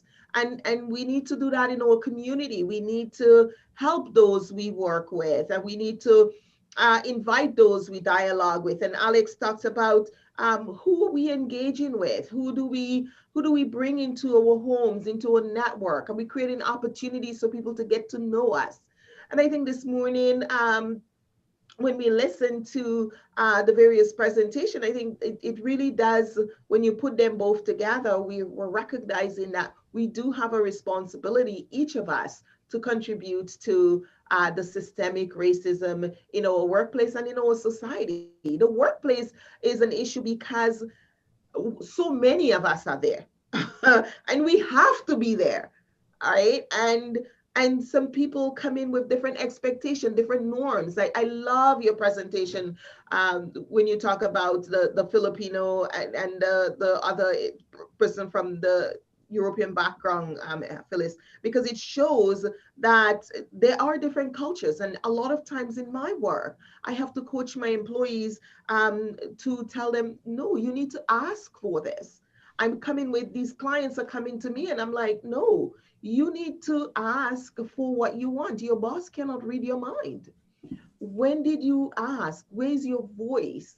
And so we all have a part to play in helping people of racialized group to find their voice. But even if you're non-racialized, I have had to work with employees who are non-racialized, but their own upbringing and socialization has really kept their voice from being heard. And so it's really, really important for us to talk about the voice that we've been given, this life force, and what are we going to do with it at the end when we look back. And having just gone through the process with my mom, I mentioned she passed away in September 27th. When you look at someone going through that journey and ending their life, it does cause you to question, what is your life about? What are we here for? And what is the greater purpose? And I know I will be talking with all of you after this, the opportunities for us to do something powerful and to make the changes that we need is there, and it's up to us to take it. So I love that presentation. At this time, I would like to open up so we can comment on Jonassen's presentation, and then we'll be taking some questions from the audience.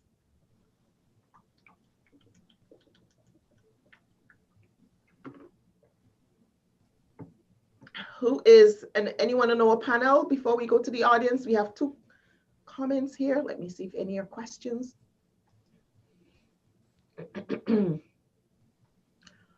Oh, wonderful value base. No question from the audience. Panelists, I guess it's up to you to keep us rolling. Yeah, it's something I wanted to just add to Jonassen. Your message certainly resonated.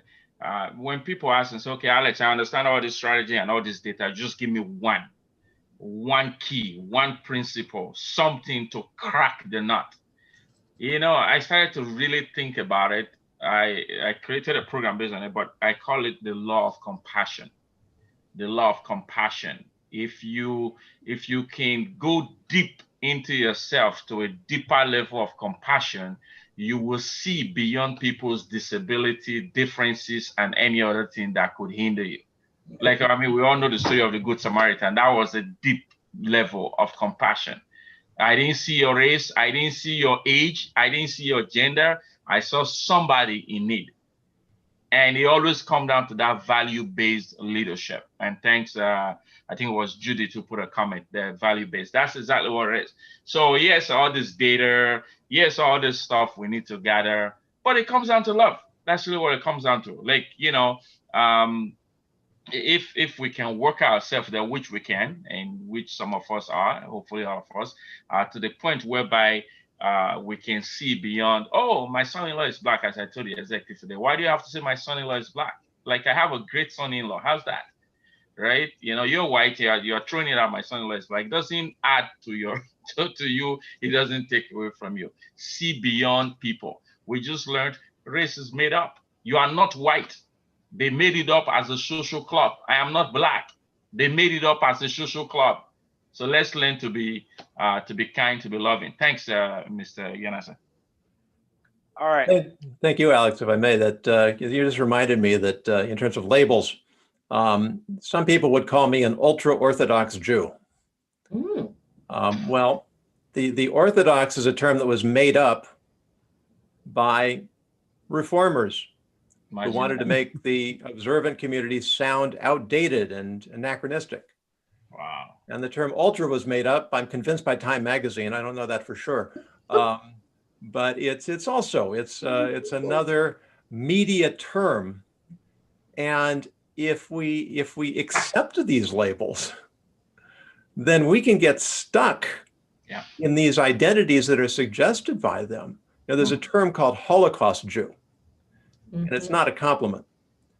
It's a Jew who's forgotten everything else there is about being Jewish except the Holocaust. Wow. And the problem with that is it creates a victim mentality. Yeah. I'm a victim. I need others to protect me. I need others to save me. I need others to defend me. I can't defend myself. I can't take care of myself. I can't be responsible for myself.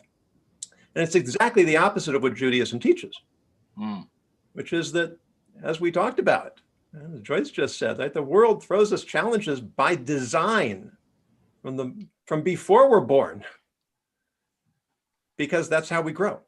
Yeah. And that's how we thrive. And that's the term now is anti-fragile.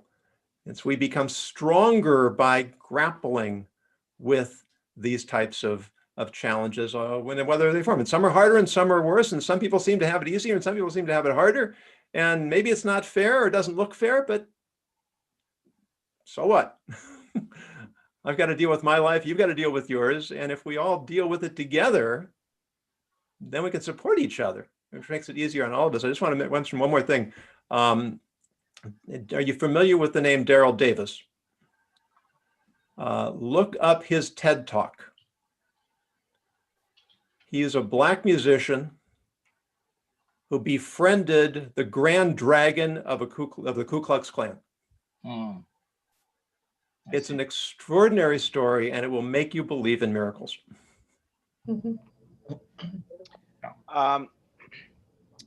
Eunice, and I just want to say that, you know, I am so thankful that I'm actually here right now. I mean, we're all in our individual homes, but we're in one home. We're sharing one home, and this is this platform that we're on right here. And I'm so thankful. And I wanted to add a few things that as soon as you mentioned the TED Talk, I had this opportunity to apply for this TED Talk, and the title of it was called When War Strike. And the purpose of the TED Talk was to talk about my experience as a Black Jamaican, should I say Caribbean, in the South. I went to Southern Arkansas University, and that's where I did most of my schooling.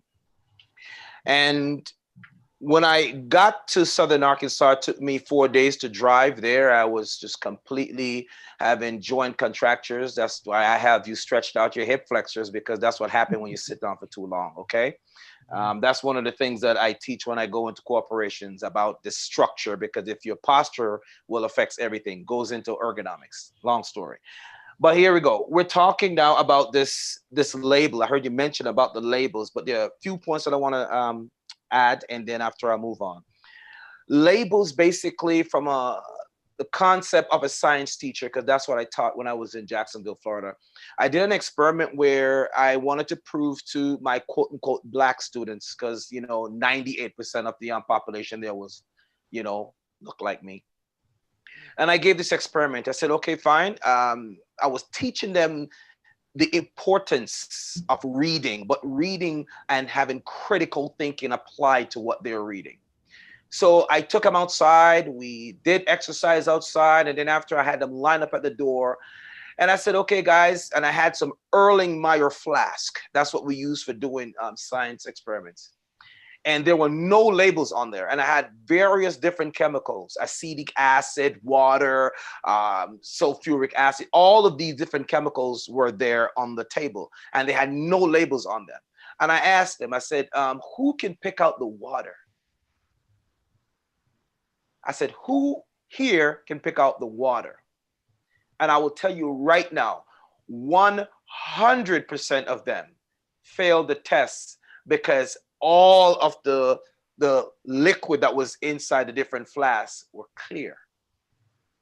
Now, had I labeled them, they would have been able to tell. And I say that because this concept of work your words from this book that I wrote was out of frustration, because I see kids were saying that you're at risk, you're not going to amount to anything. And I said, you know what, if I work my words, then it will reward me. And if we look at work, since we're talking about the workplace, you get paid for the work you do. Some of us don't get what we deserve, but we get some kind of monetary pay. And I said, if we work the right words, then they should pay us a dividend, right? And I said to them, I said, you know what? You need to start working that you're strong. You need to start working that I'm getting better. And that's where the concept of the book is about finding your pathway to personal success. And that's where we are right now. We are really, as individuals, collectively trying to find our pathway to personal success so we can make the workplace more inclusive, and not just from a corporation perspective, because we have cooperation with our cooperation. Do you understand what I'm talking about? And lastly, the reason why we're still having this conversation, because we are responding without responsibility. We have to know, as Alex Ayama said, this is our time to sound the alarm, to speak out. If I don't speak out, then the people who did not have a voice previously, we are their mouthpiece. Many of us who are crying about racism and inequality, well, we've never picked cotton before. I can put a hand up. How can I say racism when I've never picked cotton before? I wear cotton, but my fellow brothers and sisters and forefathers have picked the cotton so I can wear the cotton, but they didn't have a voice then. So now I have a voice, and I cannot be quiet now because of the times that they've spent. Am I saying that we should all put up our fists and have a black fist, a tan fist? That's not what it's about. It's about understanding that we are human first, and we each have the ability to contribute, just like we're all contributing on this panel today. Lastly, and I'll move on, is there's a difference between injury, pain, hurt, and trauma. We're living in the era of unresolved trauma. As I mentioned earlier on, workplace need to have these workshops done, talking about the concept which I teach about, the rear view mirror versus the windshield. The windshield is much bigger than the rear view mirror, and where we're going is bigger than where we're coming from. Where we're going has less limitation than where we're coming from. We need to unshackle ourselves from the little that we see in the rearview mirror and focus on the bigger picture. Point of injury is when it happened. Did you ever get flogged before? I never did, but my forefathers did. That's the point of contact. We call that the injury phase. The pain is that something has gone wrong. That means we're still feeling that right now. The hurt is the response to the pain. And what we're now suffering from today is the trauma. And the trauma is the unresolved pain that we have felt. So I want to encourage all of you out there, whether you are a CEO, C-suite, whatever you are, if you're in charge of leadership, change begins with you. The change begins with us. The change begins with not just seeing, but looking at what you're seeing. The change begins by opening the table so all can be welcome, so every joint can supply.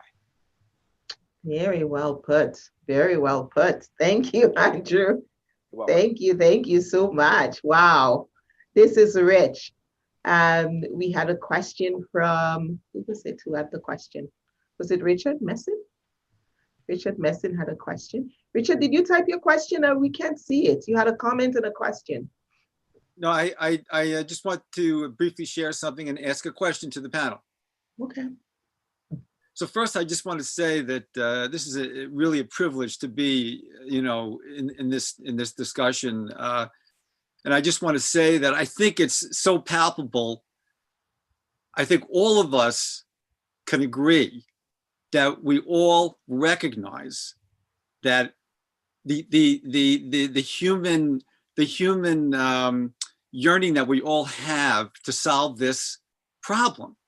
All of us hate this problem and can't wait for it to be solved because we all recognize this thing that we have in common. We're all human. We all want the same thing. And so I just wanted to just say that. And then I also wanted to ask a question. When Barack Obama ran for president, for his first term, I was thinking to myself, man, if he gets elected, what an uplift this is going to be for the entire Black community. I was so excited about it. I just, he clearly was intelligent enough, clearly his policy position. I mean, he was, if he became president, he was going to be a competent president. There's no question about it. I voted for him because I wanted to be a part of that history. And then he became president and he got reelected. And the whole racism problem seemed to have gotten worse. And my question is this: did the fact that we had a Black president for 2 terms, was that an uplift for the Black community? And if not, what happened? How come Black people didn't see that, wow, because you can't become president without getting the majority of the white vote. How come that did not have a major impact on the Black community? That's my question.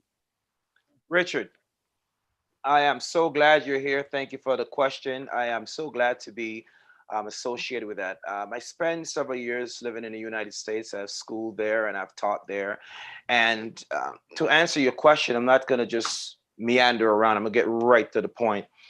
Yes, we had a Black president, but he had a position with limited power. He had his autonomy and his ability to make things happen outside of the White House and within the White House was very limited. So I can have a title, right, without power. I can have a position, but I'm not in the game. Do you understand what I'm saying? A person can be on the team, but he's riding the bench. So what you're looking at, can't hear me. No, we can hear you. Oh, okay. All right. I saw a finger wagging. No, Richard, we can't hear you. Okay. Yeah, that's not my question. My question is not why he couldn't do anything about it. Oh, no. I'm getting to your question. I have to set it up so the context and the content connects, right? So now we have Barack and everyone is excited. It was a big global party. Oh yeah, you know, we got a Black brother in the White House, and so we're gonna make this happen. The issue is that reason why there wasn't this big uproar and this big celebration, this big turnaround, so to speak, for people of color is because not much was done for people of color while Barack was in that's the not office. That's not my, the question is, well, you need to rephrase it. The fact that he got to become president, the fact that a Black man was able to rise up and become president. Wait a minute, Richard. Why didn't that fact uplift the Black community? Wait a minute, because it's going to take more than just the upliftment or the rising up of one person astute to the level of presidency. The way you said it made it seem like, wow, he's president. All of us are president. All of us are capable of becoming what's inside of us. So, and you said that it wouldn't become president if the majority of the whites didn't vote. So what happened to the Black votes? What happened to the Black votes? Okay. I'm saying, going to step in here and bring us back on track.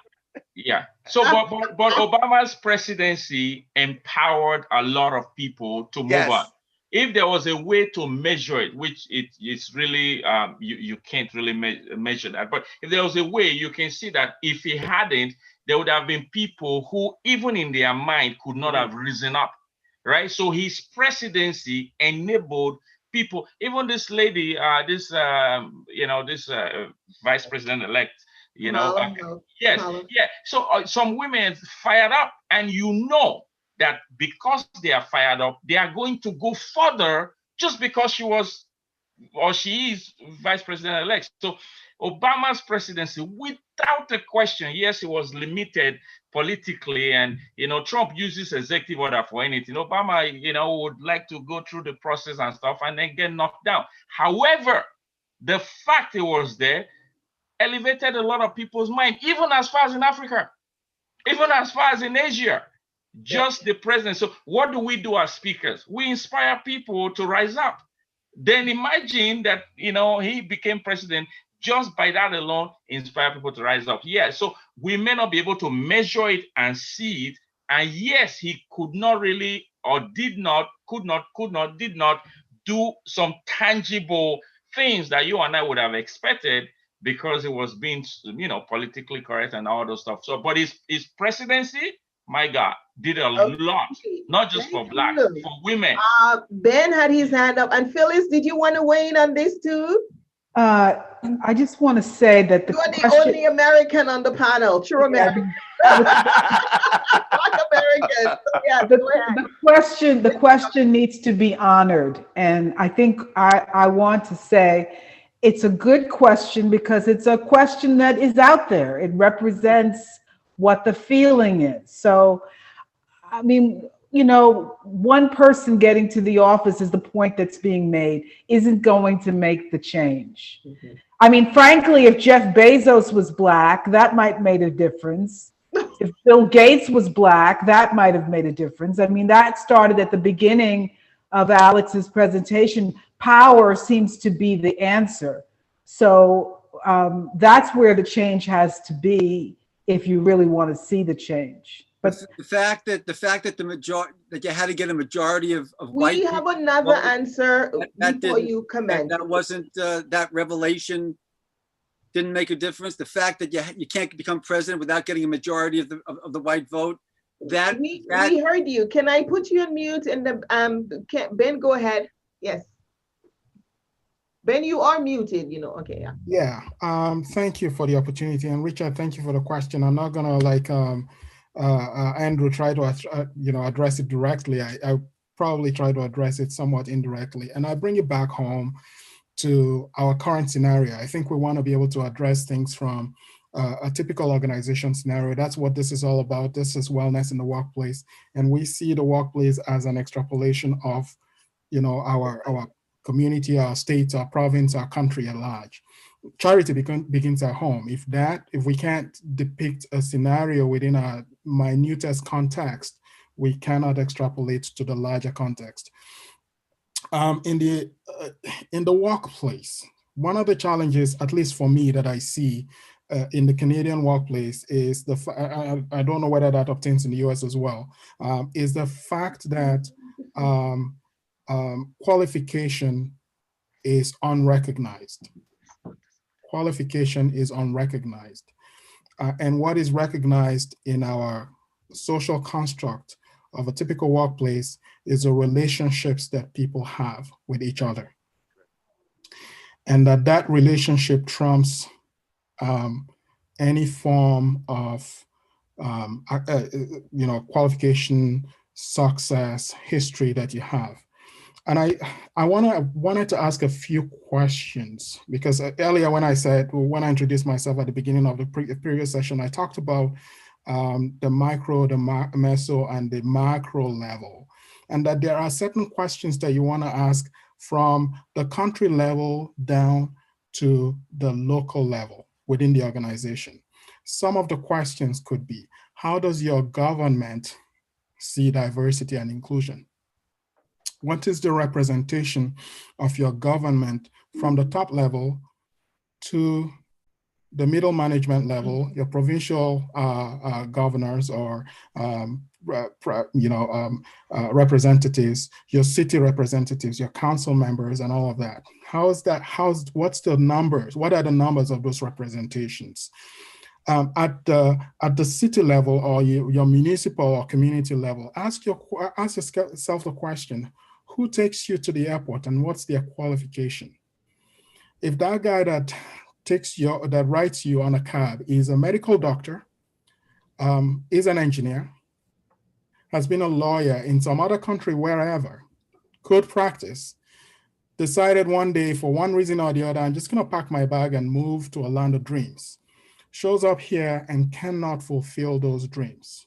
There's something wrong with diversity and inclusion in that state, city, municipality, or community. So the Obama question and all of those other questions seems to suggest to me that when any person that is not supposed to be where they are, and I'm putting that in quotes, makes it to a place where they're supposed to, where they have worked hard to be at, every system is riled up against them. Every system is riled up. And it just happens just naturally. And I think that's fundamentally where we want to begin to address things at, right? When those representations are not right, from that level down to your organization. In your organization, you'd ask the question, what's the board composition like? All right, I gave you the statistics earlier at the end of the last session around my city. If my city says 1 out of every 5 person is a visible minority, I want to see 1 out of every 5 person on my board as a visible minority. Numbers do matter, because it is at that level you begin to talk about the quality of the people that hire people within the organization. If your prime HR people do not represent the numbers on the street, your prime HR people, just like Alex talked about the halo and the horn effect, would not recognize people that should be there. Mm-hmm. And those are the people with a qualification that can make it. And that's where organizations miss out on the diversity, the value of diversity, the value of innovation that could happen. Imagine an Obama administration that gets all the support that it needs. Imagine an organization that opens up and has all the quality people within the organization. Imagine a provincial government that allows people to be hired because of their expertise, their knowledge, their experience, their skills. And then see the big picture, back to that big picture again, and whether it wouldn't tell us a different story than what we're seeing right now. We've got to move away from this concept, and I believe it's a Western concept, of relationship trumping the abilities of people, trumping the abilities of people to do good work and to help an organization grow and to help the country grow. I mean, relationships are awesome, don't get me wrong. I think it's important that we build them. But when we use them as a yardstick of measure to move things forward, it changes the whole dynamics, and it puts us back at the level where we are today. Thank you, Ben. You know, so often in society and in workplaces, one person of color is promoted on that board, is given that chosen board position or given that leadership position, and all eyes are on you because you are there and you're really not supposed to be there. It's not a fully inclusive position. And I've had myself and many colleagues in those positions who's killed themselves to prove that they've been there, because there is that energy. Humans are energy. We feel that energy spiritually. We know when we're not really there, when we're there just to look good. We're there and someone is waiting for us to make a mistake. And I like your piece. Imagine what Obama could have done. I think the question is not, to go, Richard, to answer your question, the question is not, did it not impact Black people and make them feel that, good? It's, could Black people see how this opportunity could have been truly positively different, and that there were so many stumbling blocks in the way of an Obama administration and the likes to truly do what it could have been done. I think the frustration of people knowing that what he could have done had he had the right board and Senate structure and people around him is probably more of a challenge than did he get elected to the role. Of course, everybody of any color was happy to witness this transition in history. But we also know the glass ceiling. We also know the stumbling blocks. We also know the systemic racism is part of the system. And I truly believe part of the reason, not to go into politics, but a lot of repercussions and a lot of people were not happy, but it was a significant moment in history, but it did not answer the bigger problem. We cannot have one person put in one role. Yes, he had gotten the white votes because he said the right thing. He did the right thing. He behaved. If he had behaved like Trump, he would not have gotten into the presidency. So the reality is he was there and he fit the image. Yes. That's why he was elected. Yeah. And we are wise enough, I think, let's wisdom rail that we know that was the reason why he got into that position of power. And we also know that it could have been far, far more. He could have done far more had he had everything that he needed to be truly successful in that role. And I think the bigger frustration is around that. So I do appreciate that. I see we are coming up to our time.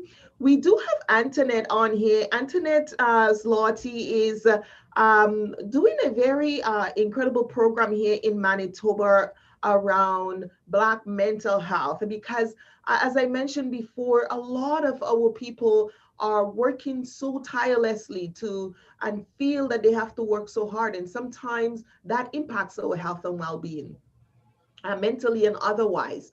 but also we don't know what to do when some of those unwell shows up at work, or you have somebody in your workplace who shows up with mental health. How do you deal with it of a Black community who probably don't have the resources, or where it's treated as a taboo? So Antoinette, I'm going to invite you to unmute and just tell us in 5 minutes a little bit about the work you're doing here in Winnipeg.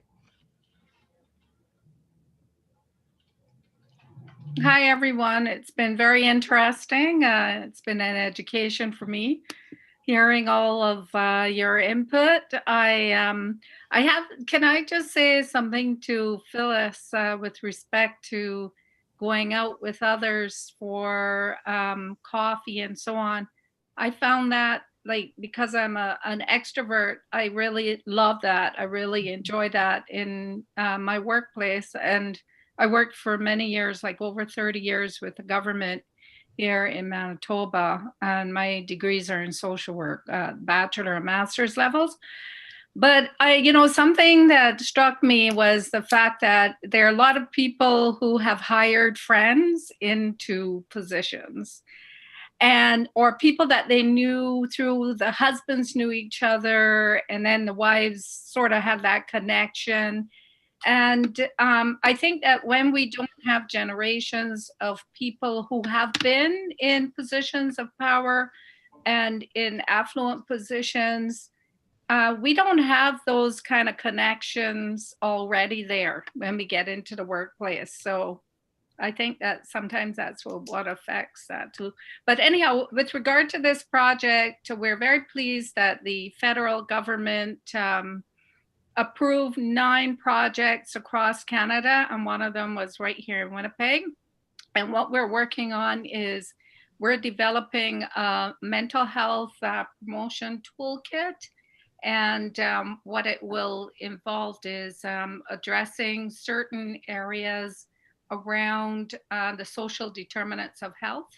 Racism is one, but then there's housing, employment, all these other social determinants of health that impact our mental health.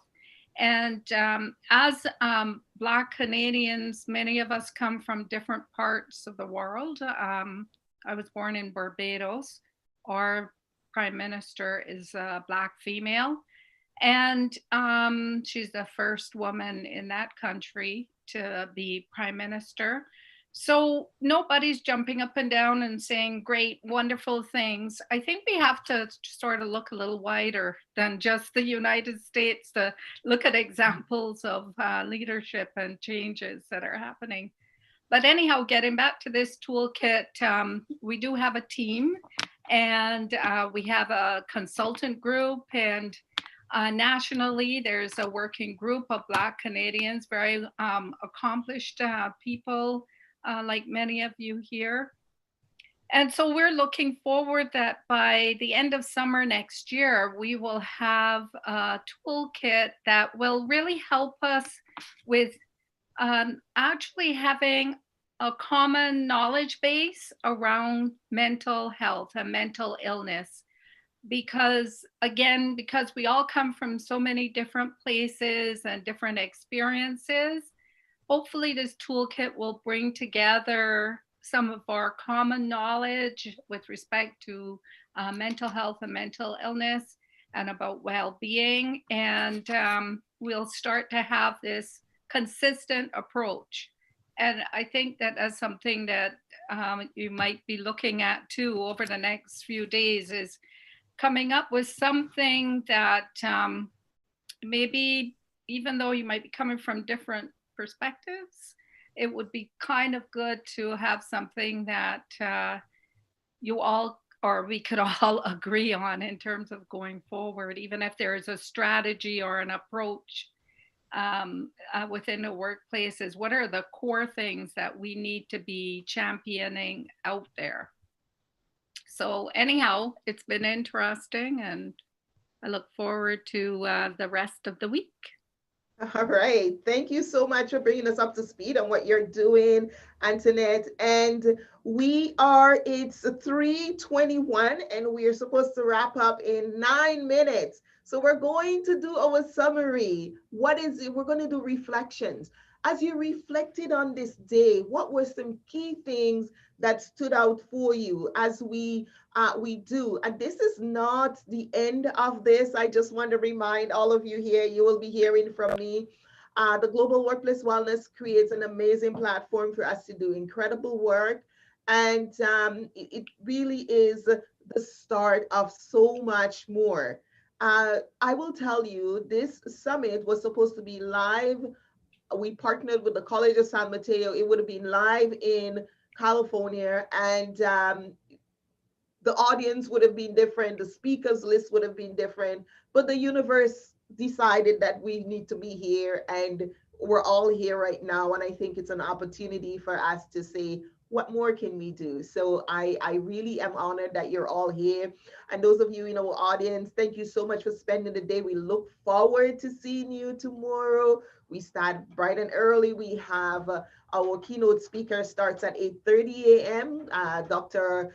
Robin is incredibly well knowledge. He's a psychiatrist in the area, and he was actually, his mother is a Winnipegger. I was so shocked when I called him and he said, "Oh, I know where Winnipeg is." I said, "You do?"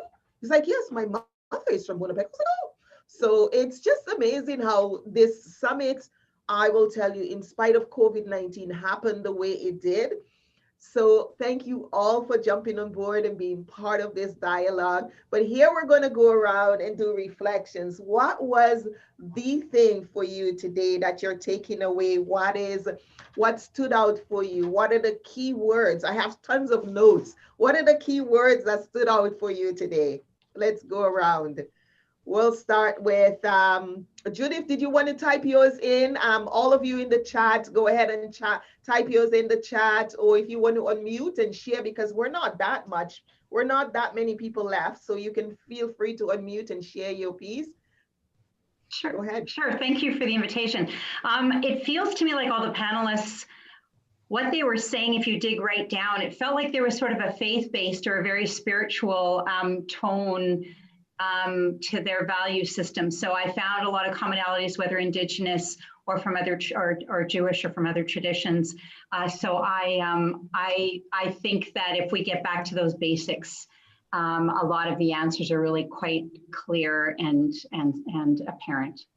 Thank you. We have a comment from Cheryl. She said, "I may not remember what you say, but I will remember how you made me feel." Thank you. That just so much. We'll be reading on and on. Panelists, who's up? Who wants to go? So something I can add, I mean, I came out here passionate, and I'm still passionate, will ever be passionate. But the conversation that I believe is Richard Messing brought up, and then Ben's input into that and Guy's input into that, literally amplified more of a larger issue with the issue. You know, what I mean is, I think I'm trying to paraphrase who said it. One of you said it, that I think it was Ben, that, you know, when somebody ascends to a position where people didn't think it could, it should, it wouldn't have, then the opposition mounts instead of the support. Right? It reminded me of a woman 24, 5 years ago. I met her, you know, she was in the bank then, I was in the bank then too, and I got this big promotion, and I was working past that department, like, "Oh, I'll let you know, you're a star in the bank." And I looked at her like, she's been there way before I was, and yes, my position was higher, but I needed to get, I said, "No," I said, you know, I said, "Look at you, Judy." I said, "Come on, like, you know, you, like," and then she says, "Alex, don't try to be nice with me. Look at me. I'm a woman, I'm Black, and I'm fat. Where am I going?" And she meant it. It's still vivid on my face. And that spurs me on. And of course, you know, so anyway, my own is So your takeaway? Yes, no, those who are fighting the cause, you know, I pray for strength for you, because it's bigger. I mean, we talked of artificial intelligence. That, of course, we all have those pieces, but not this to this magnitude. So thank you for the opportunity. Thank you, Ben, and thank you all of you for sharing. I learned a lot. I came to speak, but I learned a lot. Guy, your takeaway? My takeaway is really this, that it's going to take all of us. And I'm going to wrap up with this sort of small You know, I was in Arkansas working on a degree, and I was elected to be the president of the International Student Association.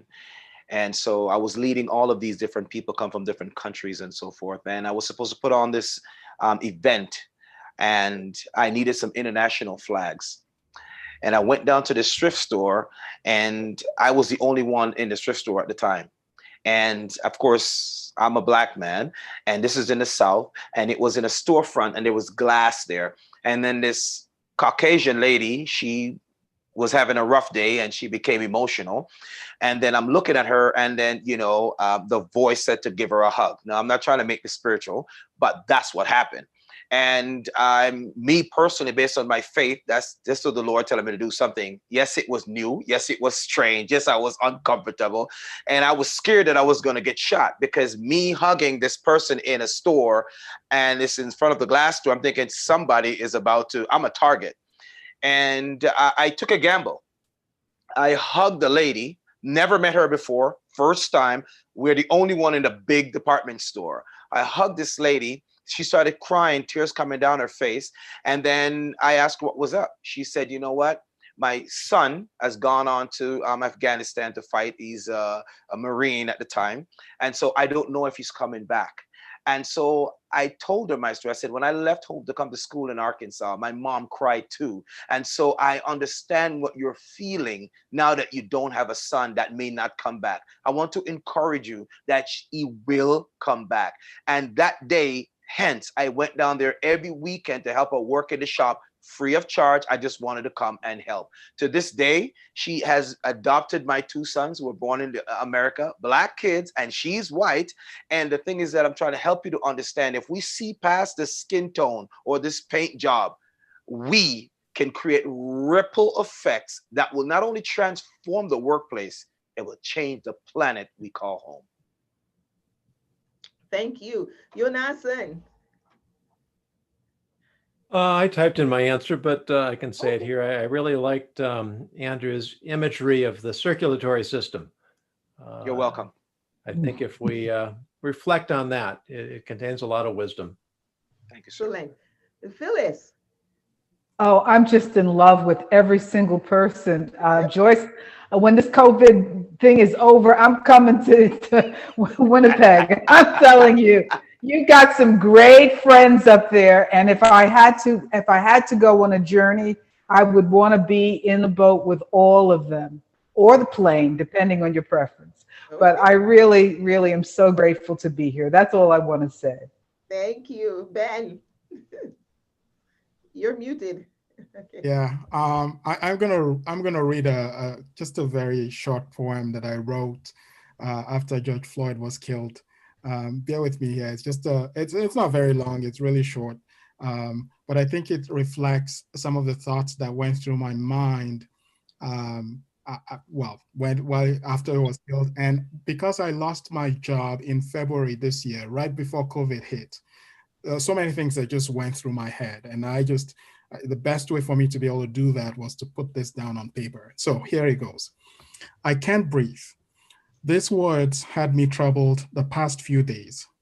Like knife through butter, they pierced the quietness of my soul, even when I tried to erase the image of a knee on a tender neck. As his face was crushed against the streets that thousands have trodden, the streets where we spat, puked, and dragged mud, I realized how metaphorical and yet how real those words are. They have come to symbolize what Blacks suffer on the streets of Canadian industries, workplace, and society. Every day, I can't breathe when I am the first at work and the last to leave. I can't breathe when I work much more relentlessly and nothing less is expected. I can't breathe when I should do that with a smile on my face. I can't breathe when my work is not acknowledged, yet credit is taken and given to others. I can't breathe when I have to dumb down my qualification to gain an entry-level job. I can't breathe when I'm labeled incompetent, yet my work results speak loudly. I can't breathe when I'm daily told that I do not belong here. I can't breathe when I ride the crowded bus, but the seat next to me is empty. I can't breathe when the car thinks I do not exist, even though I am on the pedestrian crossing. I can't breathe when I'm followed around in the store for fear I might shoplift. I can't breathe when I can't have a normal conversation with the cops, neighbors, and work colleagues. I can't breathe when I have to daily put on a facade so that I can be socially accepted in society. I can't breathe when I slump into bed every night, exhausted for carrying so much weight. I can't breathe when I wake up in the morning to repeat the cycle again. I can't breathe when I think my kids will go through these same experiences if nothing changes. Today we cry, empathize, and feign connection.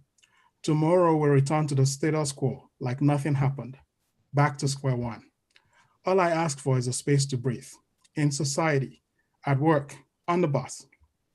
All I need is a space to express myself without putting on the cloak of whiteness expected of me. All I need is a space to not have to pretend, cover up, or deny my core being. I will love vigorously and unsparingly, but please, I need a space to breathe. I want to breathe. We want to breathe. We should all breathe. Wow. Thank you, Ben. What an amazingly perfect opportunity to wrap up our day. A time well spent. Yes. I want to thank all of you, my speakers, Phyllis, Andrew Guy, Alex Ihama, Ben Akura, Jonassen Golson. My goodness, we had our speakers this morning. It has been, and Judith, you have been a faithful participant. Thank you so much for being here and being part of the chat and sharing. I look forward to spending the next 3 days with you guys. And wow, I'm amazed at what's to come. Thank you all. Have a wonderful evening. Get a good night rest because we got long days coming ahead. Thank you so All right. God bless you all. God bless you. God bless you. Take care. Have yourself a fantastic rest of the day. Bye, everyone. Love you. Love you too, my dear. Bye-bye.